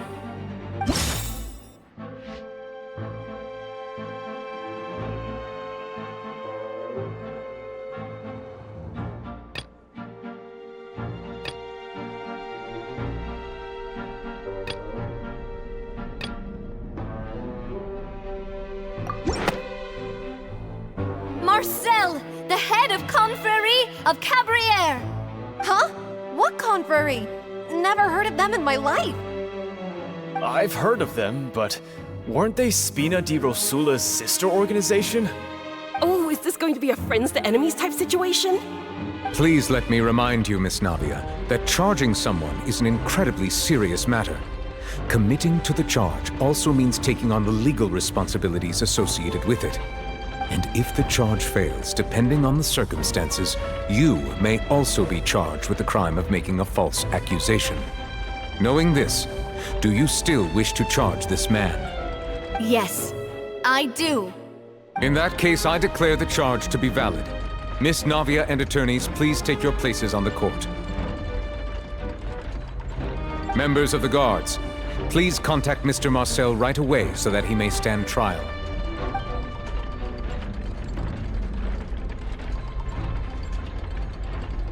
Mr. Marcel, you will not require an attorney.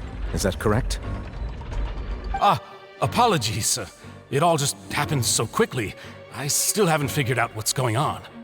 I think an attorney won't be necessary. This is probably just a misunderstanding between me and Navia. Very well. In that case, since both sides have now arrived, Miss Navia, please present your charges. I would like to take everyone back to 3 years ago, to the case of Callus the Unfaithful. Only through elucidating what really happened in that case can we connect all the dots for the serial disappearances case. Navia, do you really think that I was the one who killed your father? Come on, why would I do that? Callus was my benefactor, and remember, both you and I only ran to the scene when we heard the sound of a gun. If that's enough to make me a suspect, wouldn't that make everyone at that banquet a suspect as well? I think there's no point in getting into the specifics right now. The audience doesn't even have the big picture yet. Even I'm struggling to remember some details of that case. Exactly correct, Your Honor. I must refresh everyone's memory about that case before I can explain my charge and reasoning. I see. In which case, I will recount the findings about that case as originally recorded by Maison Gardiennage.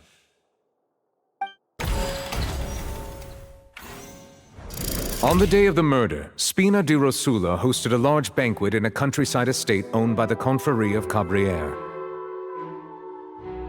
During the banquet, all attending guests heard 2 gunshots from the courtyard.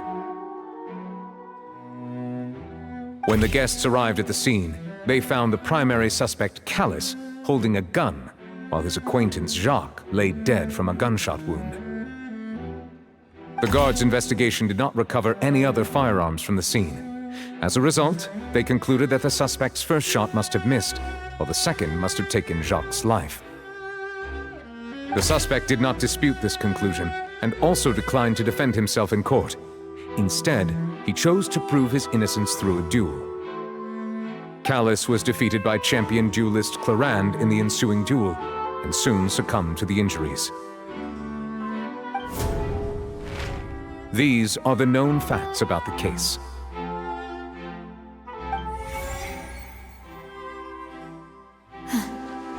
The one with the motive to kill was Jacques, not my father.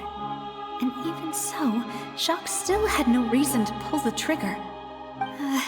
In truth, the third person shot Jacques first, and was shot in turn by my father when my father seized the gun from him. After that, the true culprit turned the third person into water, erasing all traces of him from the scene. Thank you for the summary, Your Honor. Of course, the guard's conclusion appeared quite sensible to us at the time. However, we should revisit the case now that we've gained new information about the abilities of water from the primordial sea.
The testimony of the victim's family confirms that Jacques had thoughts of assassinating Callus when he set out for the banquet. However, in the end, he reconsidered, and instead shared everything with Callus, hoping to seek the latter's protection. Unfortunately for Jacques, the true culprit had already considered this possibility, and had sent out another assassin.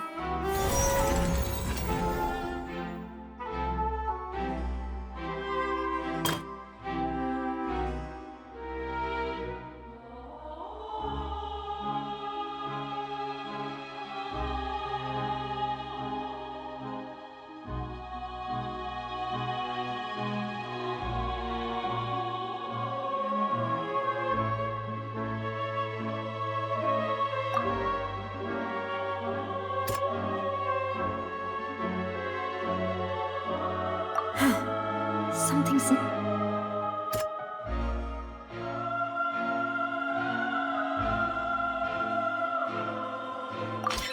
This assassin first shot Jacques, then turned to shoot Callus, only for Callus to wrestle the gun from him and kill him instead.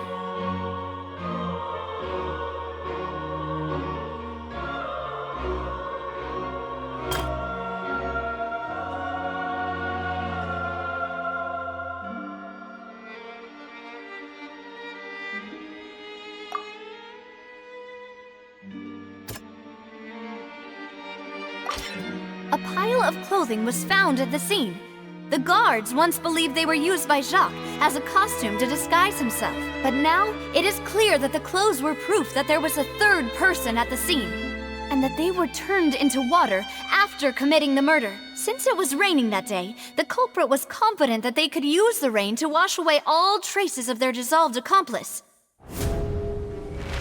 Realizing this, the true culprit caused the hired assassin to dissolve into water, leading everyone to believe Callus was responsible for Jacques' murder. This is the true version of events.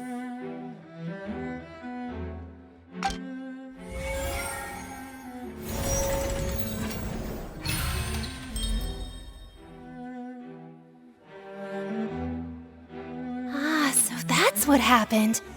Wait, you're telling me something as dangerous as water from the primordial sea has been used for all these years? What a great theory. It also explains Callus's and Jacques' respective motives. I guess they didn't shoot each other after all. Mr. Marcel, you are the one being charged with the crime. You should provide a rebuttal if you wish to prove your innocence. But I think I agree with everything Navia just said. In fact, there was nothing in her speech that directly implicated me. Then, may I ask some questions? In my opinion, we primarily need to determine two things. One, do you have the evidence to back up your claims? I'm afraid not. At least not at this very moment. Boo! If you don't have any evidence, you should just go home! I may not have the evidence with me, but I know where I could go to collect it. If we look up the deserted clothes against a record of people who went missing around the same time, we should be able to find a match. Considering the serial disappearances case, the guards probably kept careful records of all missing persons from around that time, regardless of age or gender. That makes sense to me. Monsieur Neuvillette, I would consider this to be a reasonable investigative direction. Why do I feel like Farina's acting a little differently today? Maybe she's scared of embarrassing herself again? Alternatively, she's become more diligent after charging an innocent citizen in the last trial. My second question has to do with the ensuing duel. If the truth is indeed as you described, then why didn't Mr. Callus explain himself in court? If he had testified that a person had been dissolved, he could have at least mounted a defense. I've thought about this too, and the answer is actually pretty simple. He felt there were things that were more important to him. The dissolving power of water from the primordial sea is an important secret for the true culprit of the serial disappearances case. My father could have exposed it for all to see, but he chose to take it to the grave. At that time, Spina di Rosula was in dire straits, and his reputation had already been shattered. He had no guarantee that going forward with the truth would allow the culprit to be brought to justice. What was certain, however, was that it would paint a gigantic target on my back. Boss once told me that Demoiselle had already been selected as the next target of the serial disappearances case. What? If the secret had gotten out, the culprit would have fought an all-out war with Espina right there and then. I wouldn't have been the only one in danger. All of us would have stood to lose our lives. Of course, the guards might eventually figure out the truth of the matter and determine that we were in the right. But what good would that do? How can a hollow verdict protect anyone? Had this opera house ever given my father any kind of confidence in its brand of justice, Spina di Rosula would have had no reason to exist. But by staying silent, we retain the ability to deter our opponents and continue the stalemate. I was able to become Spina di Rosula's president, which made me harder to target, as well as giving me more time to grow and learn. And once I have figured out the truth and stepped up to the challenge, I will do what this opera house cannot, and restore my father's truth and honor back to him. So, you mean to say, your father intended to die in the duelist's ring? That's right. Do you have any proof? Of course. All you need is to ask his opponent, Clorand. I don't need your apology, your guilt, or your support from the shadows. You don't have to do anything for my sake. But since he entrusted his will to you, Clorand, you should tell us the truth about his sacrifice. So, during the duel, did you believe that Callus was intending to die? Yes, I did. As a champion duelist, I've fought many battles and taken a countless number of dishonored lives. In my line of work, I've seen all kinds of people give their all for the faintest hope to continue living. Some were determined, others passionate, and some even manic and twisted. Just one look and I can tell if a duelist is hoping to live or if they're looking to die. I hereby swear on my name and honor as a champion duelist that Mr. Callus never intended to leave the ring alive. Since that's your testimony, I have no more questions. It appears there really are good grounds to reopen this case. I concur. However, Miss Navia, you still have not explained the link between your father's case and the serial disappearances case. Right? What she said was fascinating, but kind of beside the point. Wait, weren't they just talking about the serial disappearances case? Of course, Your Honor. The two cases are connected via a matter of timing. In my father's case, the culprit intended to kill both Jacques and Callus. As a result, they planned to act after hearing 2 gunshots. And at the end of Linny's trial, the culprit also only dissolved the victim in front of everyone because they realized they were at risk of being identified. The culprit could only time their actions so precisely if they were already at the scene. Coincidentally, Marcel attended both the banquet and the trial. So that's why you suspected me. Even after hearing your reasoning, I still can't help but find it a little preposterous. I'm used to it, though. You've always been an impulsive and sentimental child, Navia. It's one of your most endearing traits. No need to appeal to pathos. I won't try to refute your points one by one, but even if everything you just said was true, can you prove that I was the only person present at both events? On top of that, does a person have to be physically present to control the timing? Can't someone remotely monitor the place? Know what she can say to that. I know that even with that, you might still think you can reduce the list of suspects with some further investigations until I'm the only one left on the list. Alas, who won't feel at least a little hurt by an accusation of murder from a girl you see as your own daughter? But if I were to dismiss this completely, you'd also think I'm not being considerate of your feelings. Ah well, let Uncle Marcel teach you another lesson. Do you know what the biggest flaw in your reasoning is? I suppose you're gonna tell me anyways. It's timing again. I'm a businessman by trade. From that standpoint, there's no reason for me to kidnap young women. It's a high-risk action with nothing to gain. In addition, I left my home in Snezhnaya when I was young to come to Poisson and work in some trade. My business only thrived when I received Callus's patronage. But the disappearances began before I ever stepped foot in Fontaine. I do apologize, demoiselle. This was my mistake. No, it's not your fault.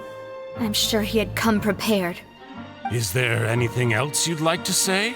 Would you like to check the date of my first business license against the first known case of the serial disappearances? You can also take a look at my border entry records, or ask my friends and family when I left Snezhnaya for the first time. Could those records and testimonies do something to appease the unspeakable anguish in your heart? Seems like she got the wrong guy. At this rate, Navia will be convicted for falsely accusing him. I think you've done a superb job of dissecting your father's feelings as he neared the end of his life. But aren't you going against all of his wishes and expectations right now? He wished for you to become more rational, collected, and conscientious, instead of dwelling only on your own feelings. Once you've learned to be more considerate of others' feelings, and to stop rushing headlong into things, you'd have met most of his expectations. This isn't just about me, and it never has been. The biggest difference between me and the rest of the victims is that I still have the ability to search for the truth, while that same agency has long been taken from them.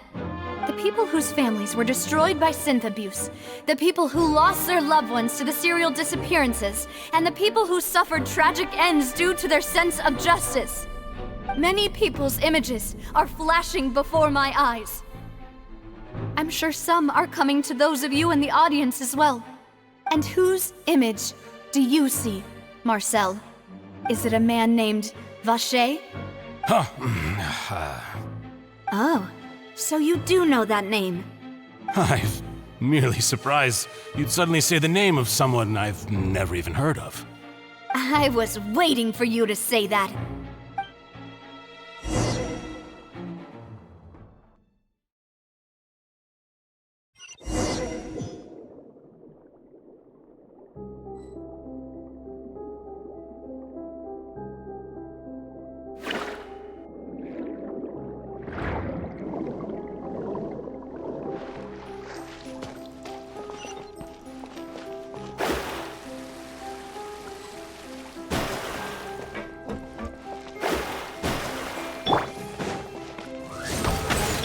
Let me scry.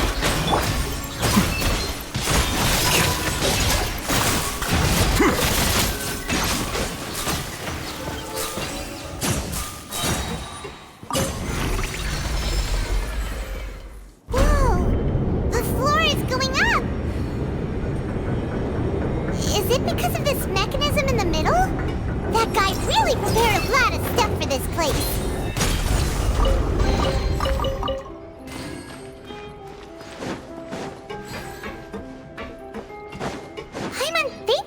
Go up, but Paimon doesn't see a way. Let's take a look around. Maybe we'll find a hidden mechanism that'll show us the way up.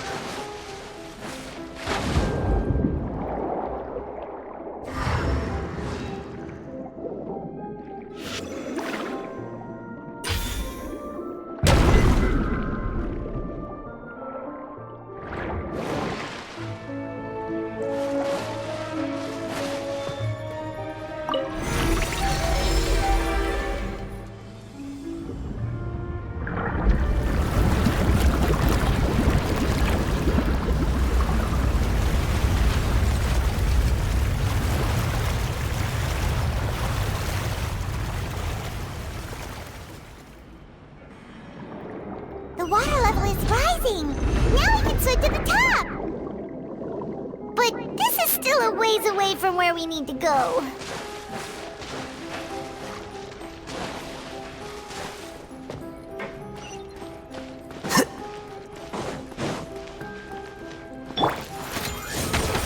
Delve into destiny! Scatter!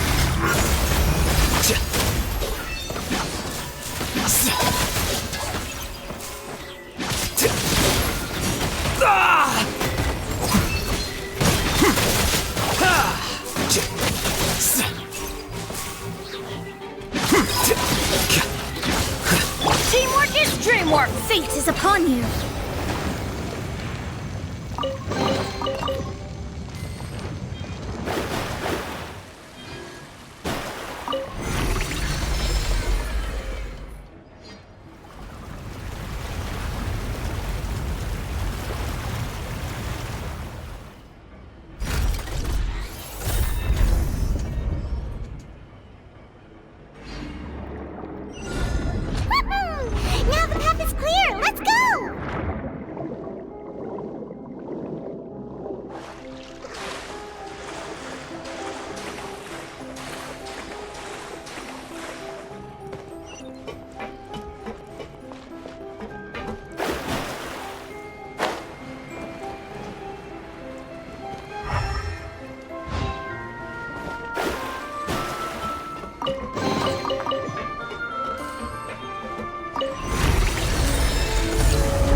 quicker.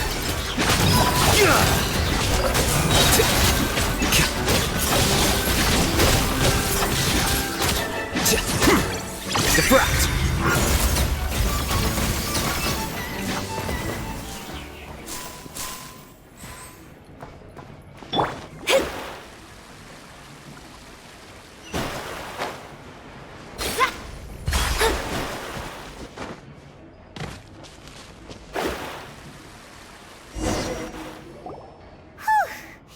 After all that, we finally made it to the innermost sanctum.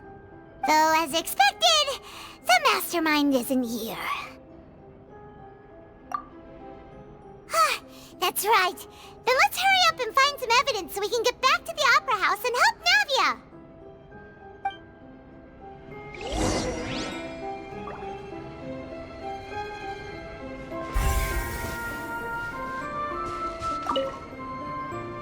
What's all this? Aw, it's a bunch of really cute things. Pink accessories, a hair tie, a necklace, even a makeup box. Oh, Paimon sees it too, but why are all these cute things labeled with different girls' names? Huh? You mean the girls from the serial disappearances? They were brought here? And then they were turned into water. And all the boxes of things, these names. That means... Oh, this...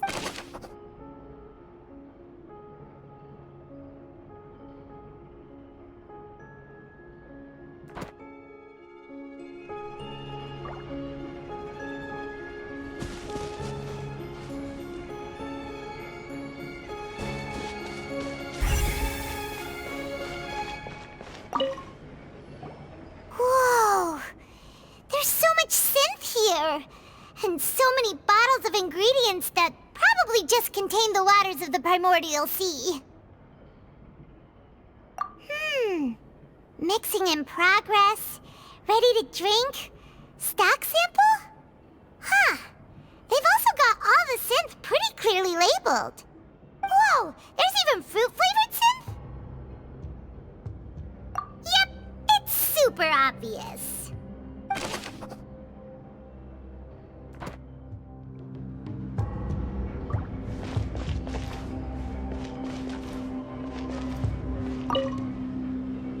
What's this over here? Looks like some kind of place for research. Experiment number 16 aims to verify Jacob Ingold's research conclusions on the primordial sea and use his theory as a foundation to achieve a breakthrough. The experiment was a failure.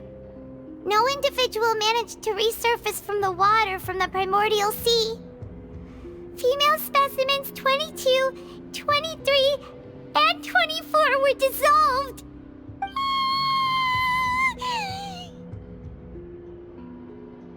Sorry, Traveler. Paimon will try her best.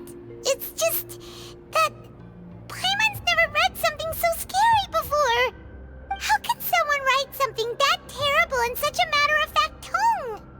You read the rest. Paimon's too scared to keep going.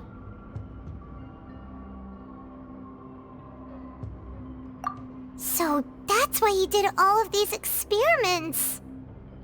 Wait, did he really think he'd be able to find a way just by dissolving people over and over?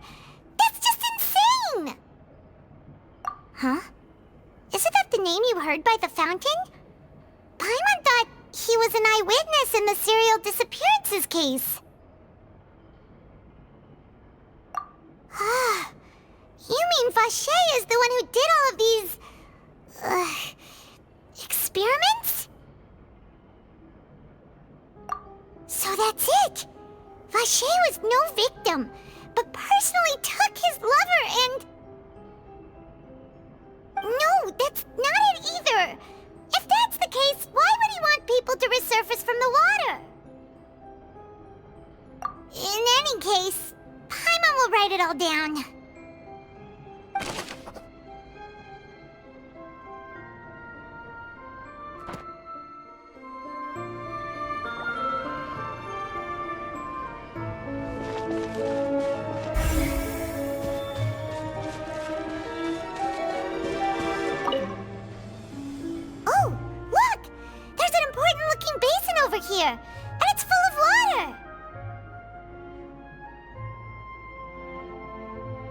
That means this is where they make all the synth!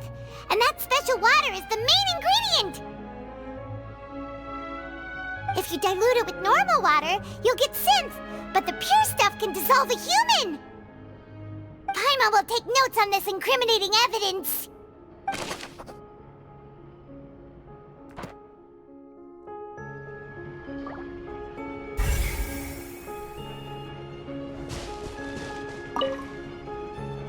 Let's see what's written here. Nothing escapes Detective Paimon's eyes. Callus. Navia's father. Oh, this seems to be an investigation report on him.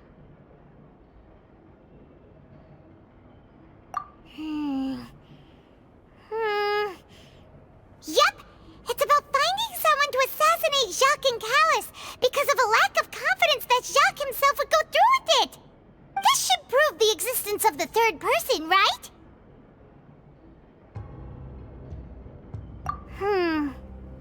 We still have not determined the exact content of the key information Callus has passed on to certain members of his organization. The old dog's a real menace to deal with.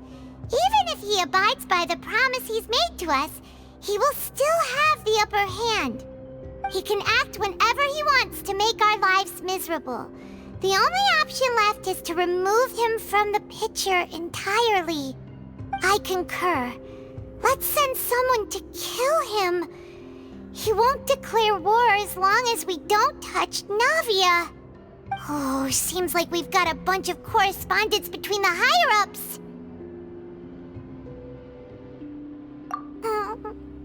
They're all just so evil.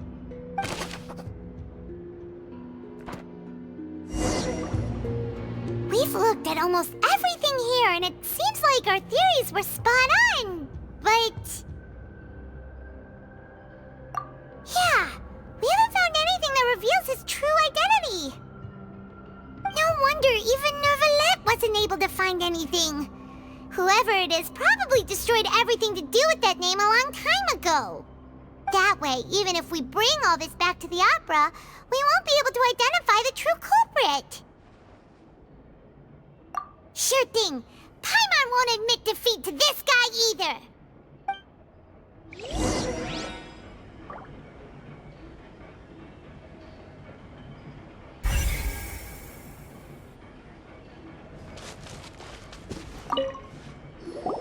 You take that side and Paimon will take this side. Check everything carefully. We'll find something for sure.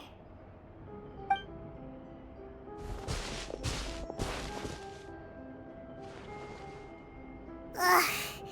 Nothing at all. And Paimon can't even find snacks either.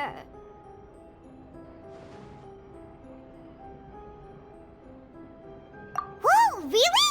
Let Paimon see. Vinier.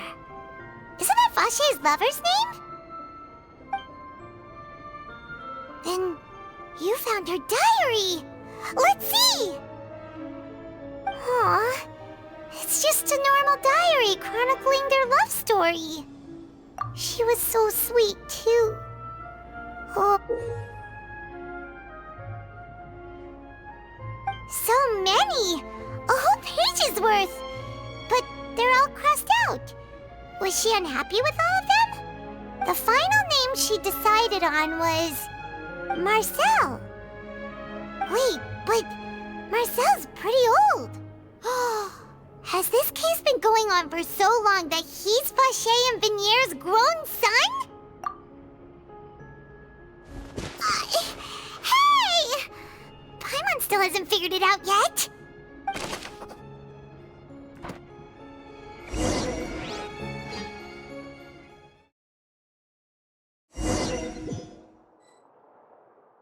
And whose image do you see, Marcel? Is it a man named Vache? Oh, so you do know that name. I'm merely surprised you'd suddenly say the name of someone I've never even heard of. I was waiting for you to say that. Navia! We're back! As expected of my partner. I just knew you'd return in the nick of time. Just how often do you intend to flout the rules of this court? It's all right, Monsieur Nervalette. Given their confidence, I expect they've found the crucial evidence.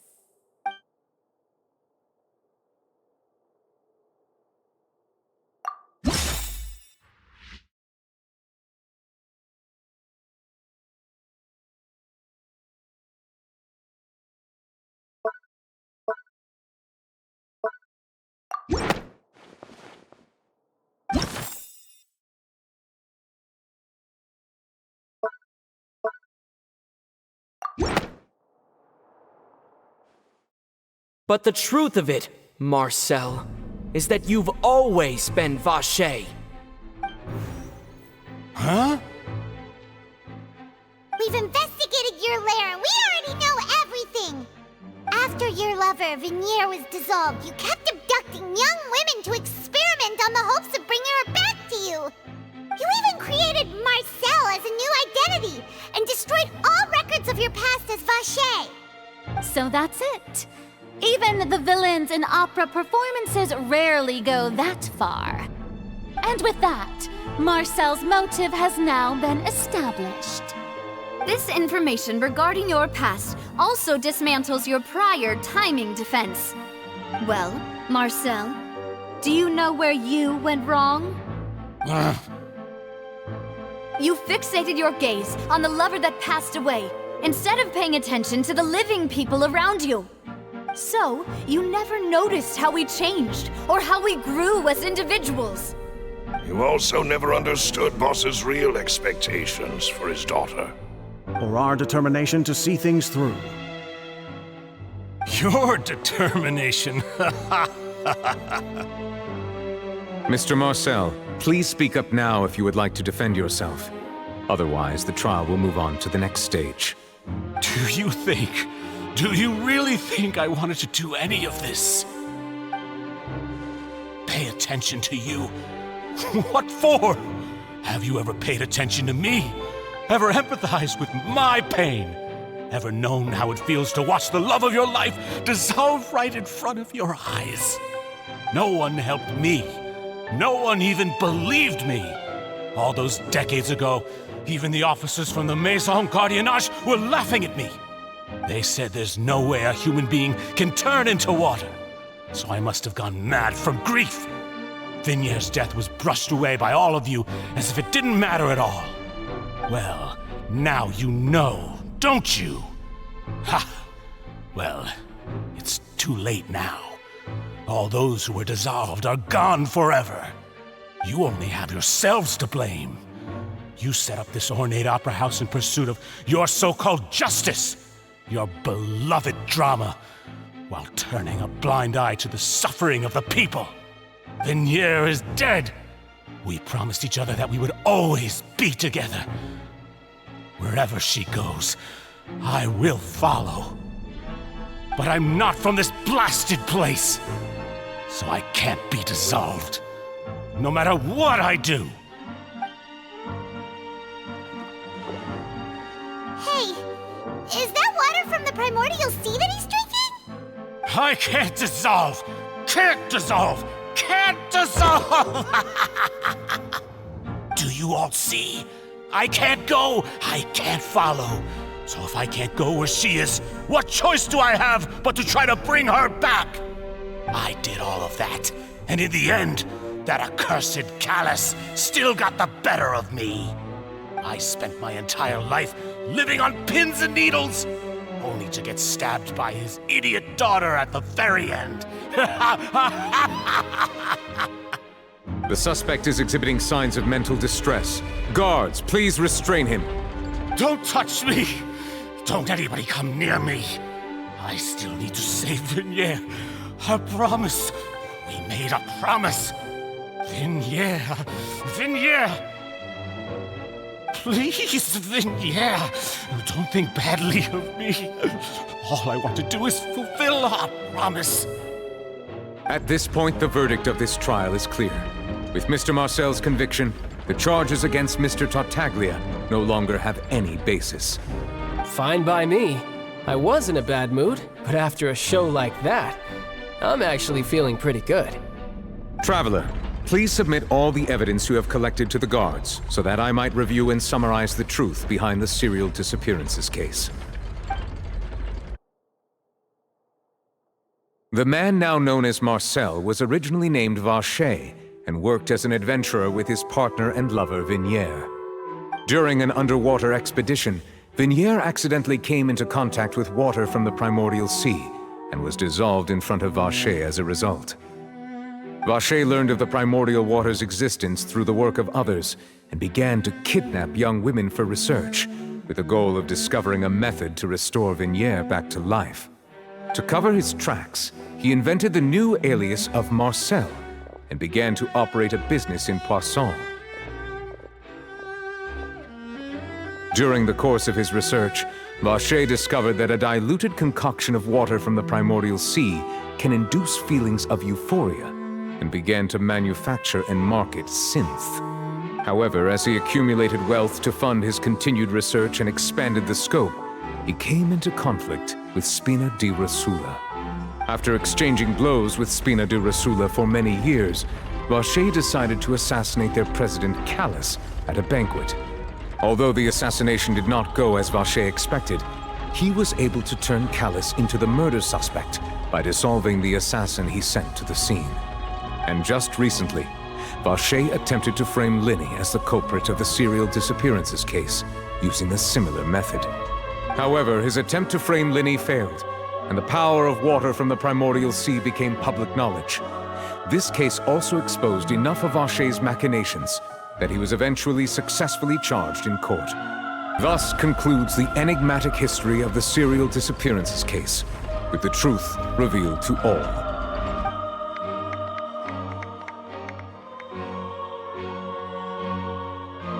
The Oratrice will now deliver the final verdict regarding the charges against Mr. Vacher.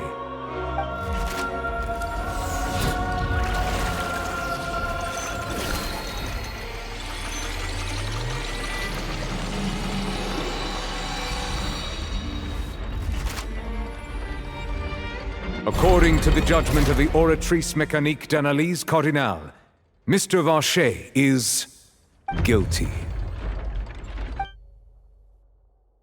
Guards! Take Vacher away. Good. It's what he deserves. With that, the serial disappearances case is over now. We really just witnessed history. Who would have thought the true culprit would be such a polite and well-spoken guy? Yippee! We helped Navia bring the bad guy to justice! He's hurt so many innocent people and now he's finally getting what he deserves! Huh? Are you okay? Demoiselle, you were absolutely brilliant. The day our late boss had always hoped for has finally come. You can rest easy now, knowing justice has been served. Yeah. It's finally over. It's all thanks to you guys. And my partner. See, Papa? Spina di Rosula's still doing well with me at the helm. Well now, hasn't this been a most delicious piece of drama? The villain has been caught, justice has been served, past wrongs have been righted, and it's a big ol' happy ending. Since it's been such a great show, I'll just let the false accusations against me slide. Either way, I've still got some business to attend to. So, if you'll excuse me... Please wait just one moment, Mr. Tartaglia. What now? None of this has anything to do with me. According to court protocol, since this trial was initiated due to a charge against you, a verdict must also be made regarding the initial charge before the trial can conclude. Oh, come on. Is this really necessary? Haven't you already caught the real criminal? Isn't it time for side characters like me to exit stage left? Please respect the laws of Fontaine. This has always been the rule. All right, but this sure is a lot of hassle. All I need to do is stand over there, right? Let's just get this over with. Through evidence presented in the public trial that was just held, it has been established that Mr. Tartaglia has no direct connection to the serial disappearances case. The guilty party has been identified, and thus it is logical to suppose Mr. Tartaglia is innocent of the charges. We now turn to the Oratrice Mécanique d'Analyse Cardinale to render the final verdict on the charges.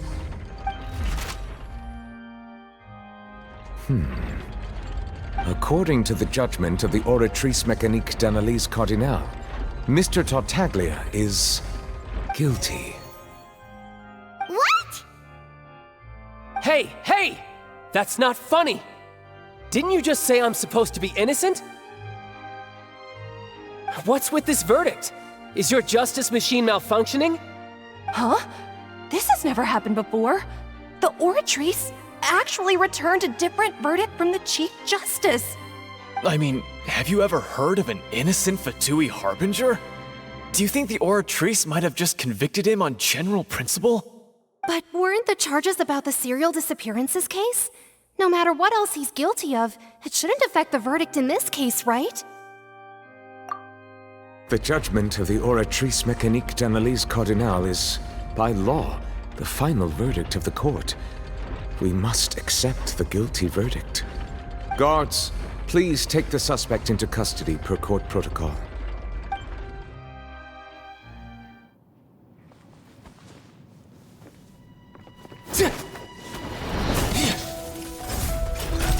So this is how justice is done in Fontaine.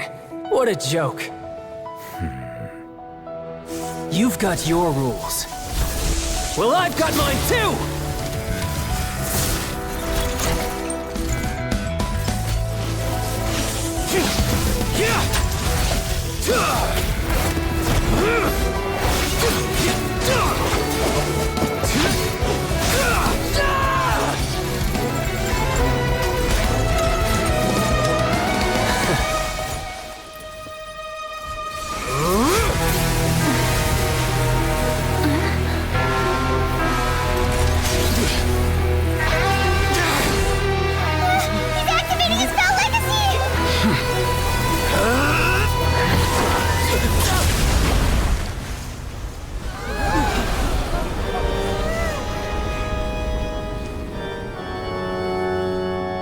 I am sorry.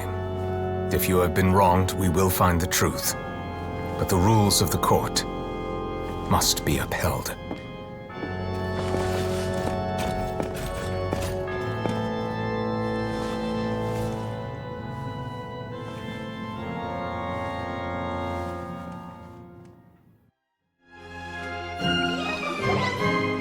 Hey, Monsieur Novelette, what's going on? Shouldn't they have been cleared already? Apologies. This is also the first time I've encountered such a situation. However, according to the rules established at the conception of Fontaine's court system, the Oratrice's judgment is the final verdict of the court. All I do is follow court procedure. As for why the Oratrice arrived at the conclusion it did, you should probably ask someone more knowledgeable than me. Why are you looking at me? I had nothing to do with it! I don't know what happened there either! Hey, stop staring at me! What does Lady Verena mean by that?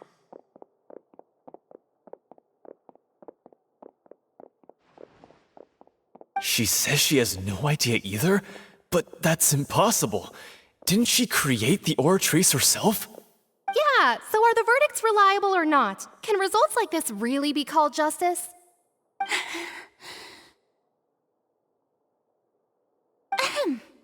My dearest citizens, did you really think we'd allow an incorrect verdict to be handed out in this court?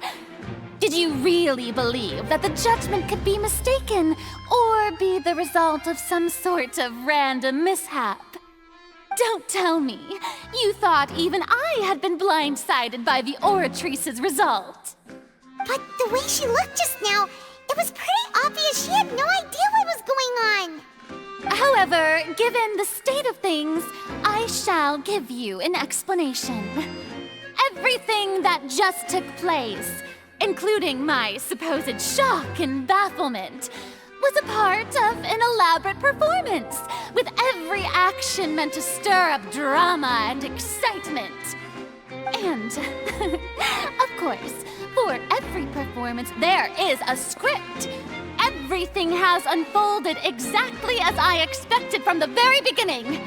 As the embodiment of the very concept of justice, the Oratrice shall never render an arbitrary judgment! If you thought Child had nothing to do with the serial disappearances case, it is only because you've been blinded by the superficial appearance of innocence. Everything he's done, not to mention the danger he poses, are beyond ordinary comprehension and completely unforgivable! All shall be revealed in time. You will come to understand my noble intentions, as well as the absolute correctness of the Oratrice's verdict.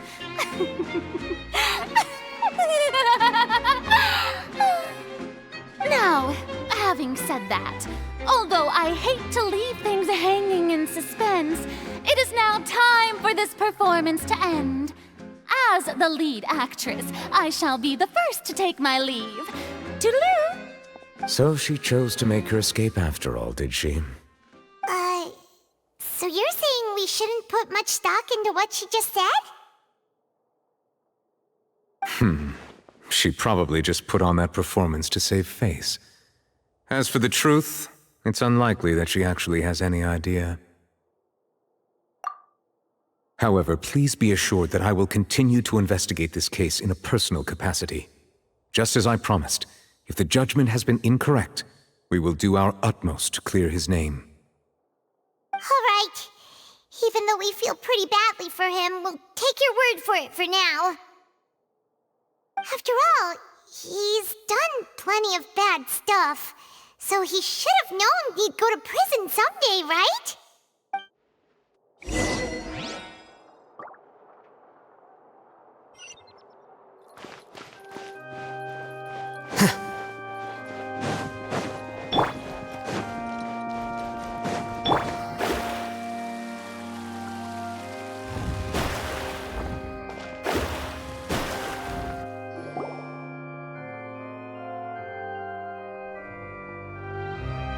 Hey, what are you doing? Quick, stop him! Traveler! Hey! Traveler! Marcel! What are you doing over here? Stop resisting arrest! Cease, or we'll add another charge to the list! No, wait! I just want to ask the Traveler something. I'm not looking to run away. Please, just let me ask this one small thing. Go on. Thank you. I was being led away when I finally realized something. Where did you first hear the name Vacher? I erased all records of that name. So, unless... Are you still trying to prove your innocence? Give it up. You've already been convicted. Really? You did? You're sure? You met her? But how could that be? How did you manage to do it? The Fountain of Lucine? Then she's been so close to me all along. And I just never... Please give me a chance to talk to her again. Just let the Traveler take me to the fountain to see her one last time. This is the last request I'll ever make in my life. You can do whatever you want to me afterwards. I don't care. What? Give an inch and you want to take a mile? Do you think serial killers get to make requests like that? Paimon agrees. Why should we give him what he wants when he's only done a ton of super terrible things? This request, is it worth as much to you as your life? Of course! Wait, no. It's worth even more than my life. Humans. Will they betray the instinct to live just to satisfy spiritual needs? Very well. I will grant your request. Your Honor, I fear that... I will go with him. You do not need to worry about any escape. In that case, I shall leave him in your most capable hands, Chief Justice. Thank you. Thank you, Your Honor.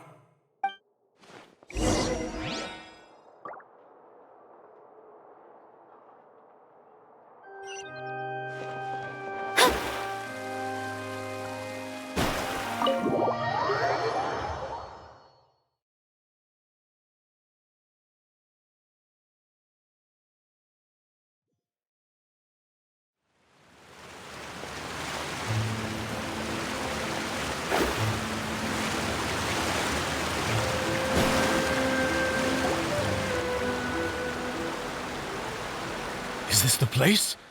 You said she's here, but what do I need to do to see her? Yeah, and even Paimon could hear her after drinking that thing. Didn't you just drink a lot of it on the stage as well? Oh, in that case... Vache! Ah! Yes, that's it! So you heard it too! Vignier, it's me! It's me, Vache! Vache? Vache! I'm here! I'm here! Where are you, Vignier? I'm coming for you. I'm finally here for you. Hey, wait! Be careful! Hey, wait! Vignier, is that you? It's me, Vache! Vignier! Vache? Why did you come? Didn't I say? You don't need to look for me. You look a lot older than I remember. How long has it been? It's been more than 20 years. I've suffered for over 20 years since the day you left. All this time, only the thought of bringing you back has kept me alive. Nothing else mattered to me. I must be dreaming. Who would have thought I'd get the chance to tell you all of my feelings like this? Vignier, you are my everything. I really don't know how I could live without you. But Vache, if you ask me, this world would be better off without you. What are you saying? If not for you, I would have finished my law degree and probably become a top-tier attorney one day. If not for you, I would have continued to pursue my love of the arts, and my works would have been displayed in the Palais Mermonia itself. If not for you, I would at least have been able to take care of my mother. And she would not have grown old and died alone, with nothing but the tears on her cheeks. It's all because of your selfishness, Vache. It's all because of you. You... Wait, you are not Vignier. Who are you? You're right. I am not Vignier. I am the sacrifices. Every woman who died by your hand, as our bodies dissolved, our consciousnesses flowed back to the primordial sea. Our thoughts circulated endlessly within the primordial sea, and we were no longer individuals, but we became one, just as streams of water come together in the sea. I'm Cressy. I'm Lemony. I'm Azine. The only one I am not is Vignier. Why? But then, where is Vignier? She doesn't want to see you anymore. Every tendril of her consciousness is avoiding you. This is what you get for your selfishness. Your selfishness robbed us of our lives and our futures. You said time and time again that you'd do any and everything for her. But did you ever consider whether she'd want to see you do the things that you did? If she would despise you for what you became?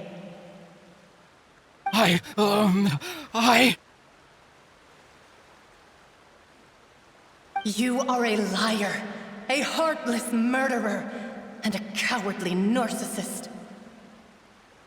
The only thing you are not is Vigniere's beloved. From the moment your first victim died and her consciousness merged with Vigniere's, she has had nothing but pure hatred for you.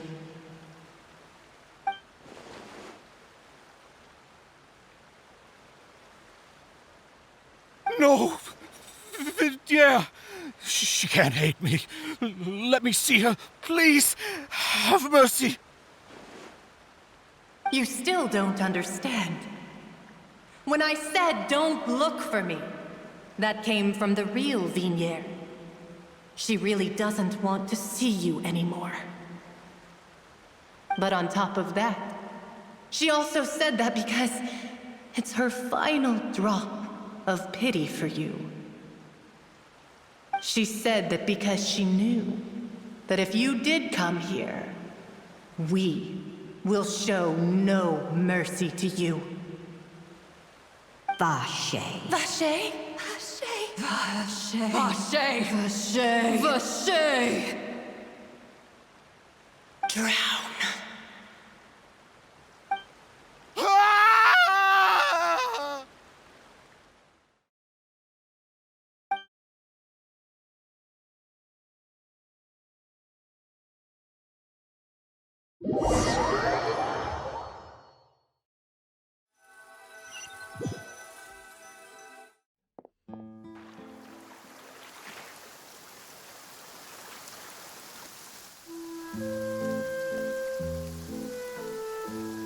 Finally, we have some time to do shopping. Gosh, it's really been a long time since we've been able to relax. Well met, partner. I knew something great was going to happen when I woke up in such a good mood today. Even this weather can't put a damper on the demoiselle's mood. It's a pleasure to see you both again. Oh, hey, Navia! It's been a few days. Paimon's already started to miss you. Oh, now that I believe. I'm easy to work with and always bring home the bacon. Who wouldn't treasure having a partner like me? Sounds like you're really enjoying life these days, Navia. What have you been busy with since the trial? It's just been one thing after the other. I've been making non-stop trips between Poisson and the courts in Sen. Everyone from Spina di Rosula organized a memorial for my father. We never held a memorial when he first died, since everyone knew that even if we held one back then, no one was going to come. This time, though, everyone in Poisson, and even many people from the court, all attended. So his name's definitely been cleared now. That's what we like to hear. It's been the dearest wish of Demoiselle all along. That blasted stubborn fool. I was right to put my faith in him. I'm so glad I didn't give up on the case all those years ago. Oh, by the way, I ran into Charlotte just after I left the memorial service. Well, maybe it'd be more accurate to say I knew she would be there, and there was no way she'd just let me go. Huh? So you know Charlotte too? The Charlotte? Journalist from the Steambird? Yeah, way back when I first became the president of the Spina di Rosula, she was all over me. Wouldn't take no for an answer. I believe the story was called The True Heart of Darkness, Secret Tales of the Yellow Rose. To be fair, though, it was a really flattering feature. So, we've been on pretty good terms ever since. She was trying to lean on our friendship to get me to do an exclusive piece on the serial disappearances case. Oh yeah, she told us about that. She's always been super interested in that case, so now her wish has finally come true too! Anyway, I told her to make sure that when she writes about you guys entering the opera house with the critical evidence, that you both sound really cool. Now that's another thing to look forward to. We trust Charlotte's skills with a pen for sure. Oh, and in other news, I also took Clarande out for a meal. Oh, are you two on better terms now? while you were investigating Vache's headquarters, Clorinde gave testimony on my father's behalf. It was thanks to her that we were able to turn the tide. I wanted to thank her. I mean, there's also no point in being awkward all the time, so we took the chance to reconcile with each other. Oh, that's great! Paimon also thought Clorinde wasn't actually a bad person. It's always good to have more friends. Anyway, now that the case has finally been solved, perhaps it will slowly begin to fade from the public consciousness. Oh, actually, there's still one last thing I need to do. What is it? I should pay a visit to my father's grave and tell him the truth of what happened, as well as how it all ended. And on top of that, just how much people still look up to him, to this day. That includes me, too. Miss Navia. Indeed. We want to go too! We also think Callus is a really admirable person. Sure thing. I'd like you two to share the moment with me.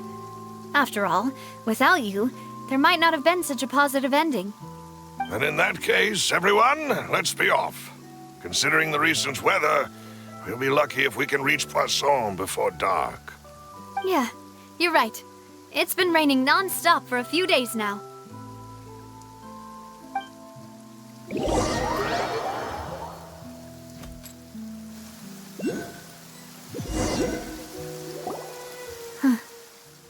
This is where my father's grave is.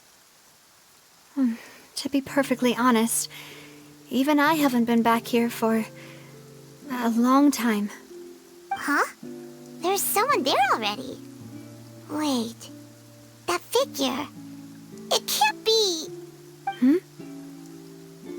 Isn't that Neuvillette? Why would the Chief Justice be here? Huh? Navia?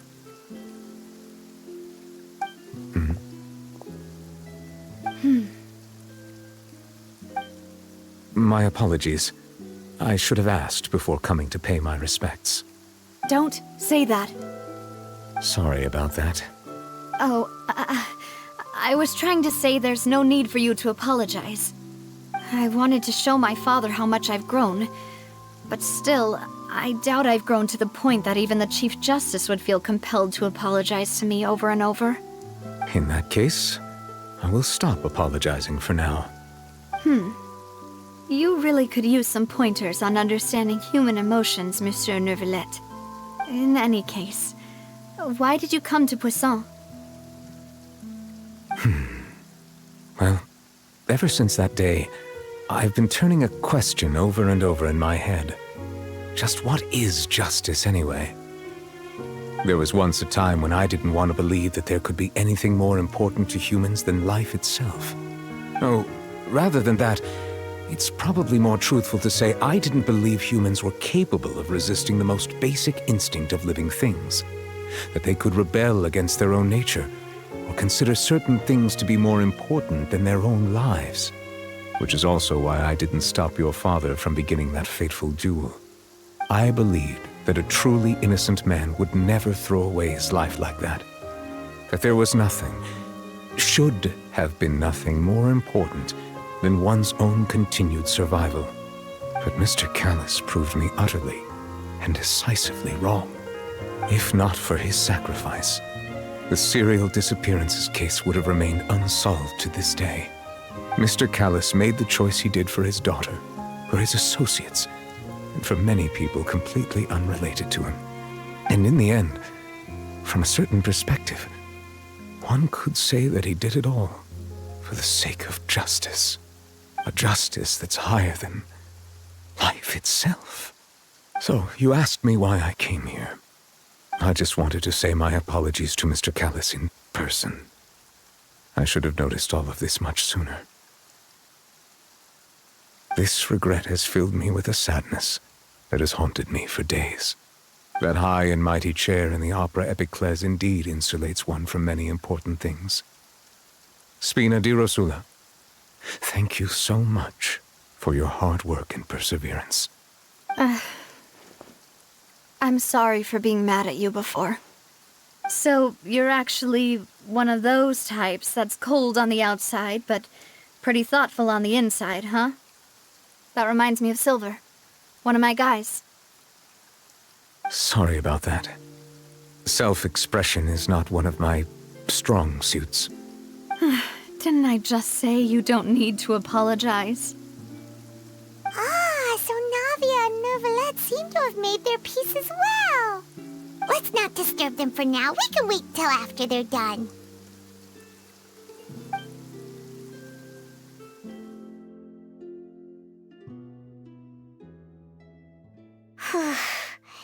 Paimon's never paid respects at someone's grave before. Did Paimon do anything rude there? Huh? Oh, Paimon didn't know that was a thing. But Paimon doesn't know what she would do if she can't fly. Oh no. Paimon hopes Miss Navia won't be too mad. Anyway, Neuvillette is still standing around there. It's not often that we can catch him alone like this, so why don't we go talk to him for a bit? If we can't talk to Lady Farina, we can at least talk to him, right?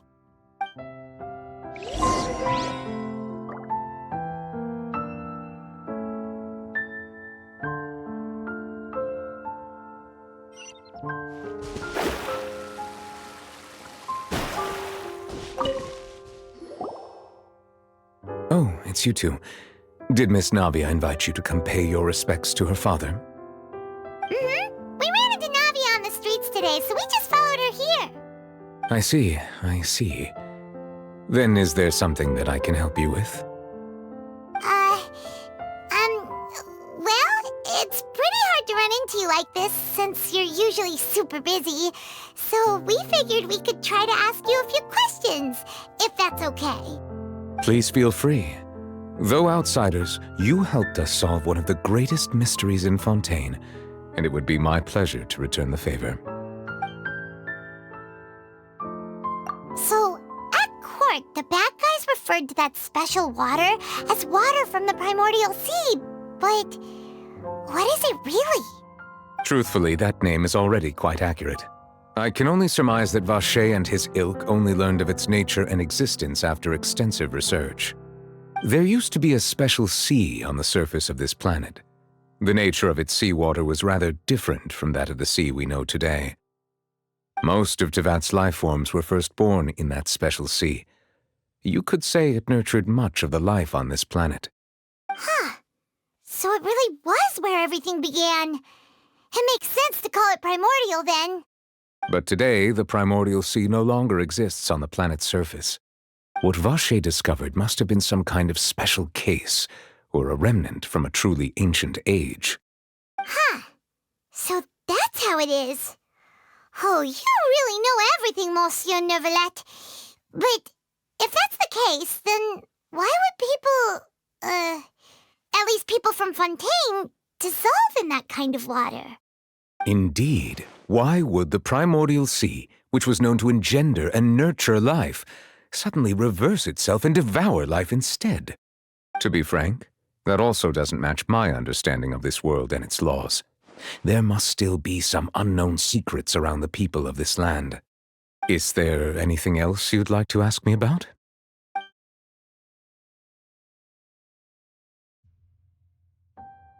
That the sea levels will rise and everyone will be dissolved in water, leaving Farina crying alone on her throne, but the sins of the people will be finally washed away for good. Does that appropriately summarize the version you've heard? That's right! It was Linny that told us back then. And that about covers all the main points. Yes, up to the present, I think we reached a point where we have no choice but to confront this prophecy directly. Rumors have it that this prophecy is rooted in the last words the former Hydro Archon left to the world before she passed away. A prophecy? Of the former Hydro Archon? Wow. This is the first time that we've ever heard of it. Two parts of the prophecy have already proven correct. The rising sea levels and the ability of the people of Fontaine to be dissolved. We should be more vigilant and stay on the watch for further signs. Speaking of the prophecy, Farina has also always taken it quite seriously. Indeed, She has been collecting information and intelligence from across Tevat for this purpose. If the rumors were true, then perhaps this prophecy is the conundrum left to Farina by her predecessor. But with Farina being the way she is, can we really trust her to solve it? Is there anything else you'd like to ask me about? My apologies. My investigation has still not reached its conclusion. However, I still believe the judgment of the Oratrice was not rendered arbitrarily. But you also said you thought he was innocent. For many years, I have been quite aware that the Oratrice does not simply mechanically repeat the verdict that I give on each case. As a divinely created mechanism, the people's unified faith in the concept of justice is integrated into it. Not only can it produce the incredible power of indemnitium, but it likely also possesses other traits, such as self-awareness. Which is all to say, I have been prepared for a situation like this for a long time. So when Lenny told us that he heard a human voice from the room where the Oratrice's core is stored... I was not aware such a thing had occurred. Perhaps that could serve to prove my conjecture. I will add that to the list of items to investigate. In any case, I am inclined to believe that the Oratrice does have a methodology all its own. We just do not have enough information. Based on Farina's reaction, I doubt even she had any idea what was going on. She managed to bluff her way through it, though, with her time-tested twin tricks of bravado and drama. While we do intend to get to the bottom of this, for now, we regret to say that the Fatui Harbinger will just have to bide his time in the fortress of Meripede.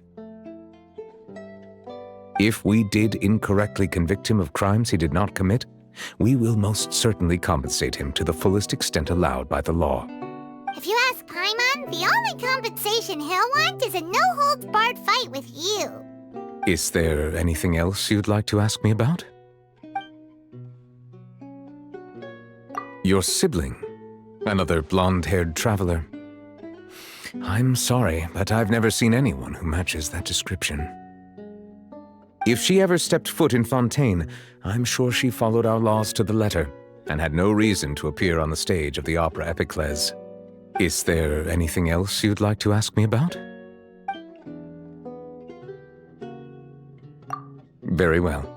It was my honor to provide you with what answers I could. I very much enjoyed conversing with you. It will soon be time for me to leave this blissful tranquility behind and return to Palais Memornia. You really are super busy, Monsieur Neuvillette. Paimon thought you only came here to pay your respects today because you had the day off. Crime and villainy do not have the day off, and so justice must work around the clock as well. This is merely the nature of a justice's work. All right, you've got a point. Huh?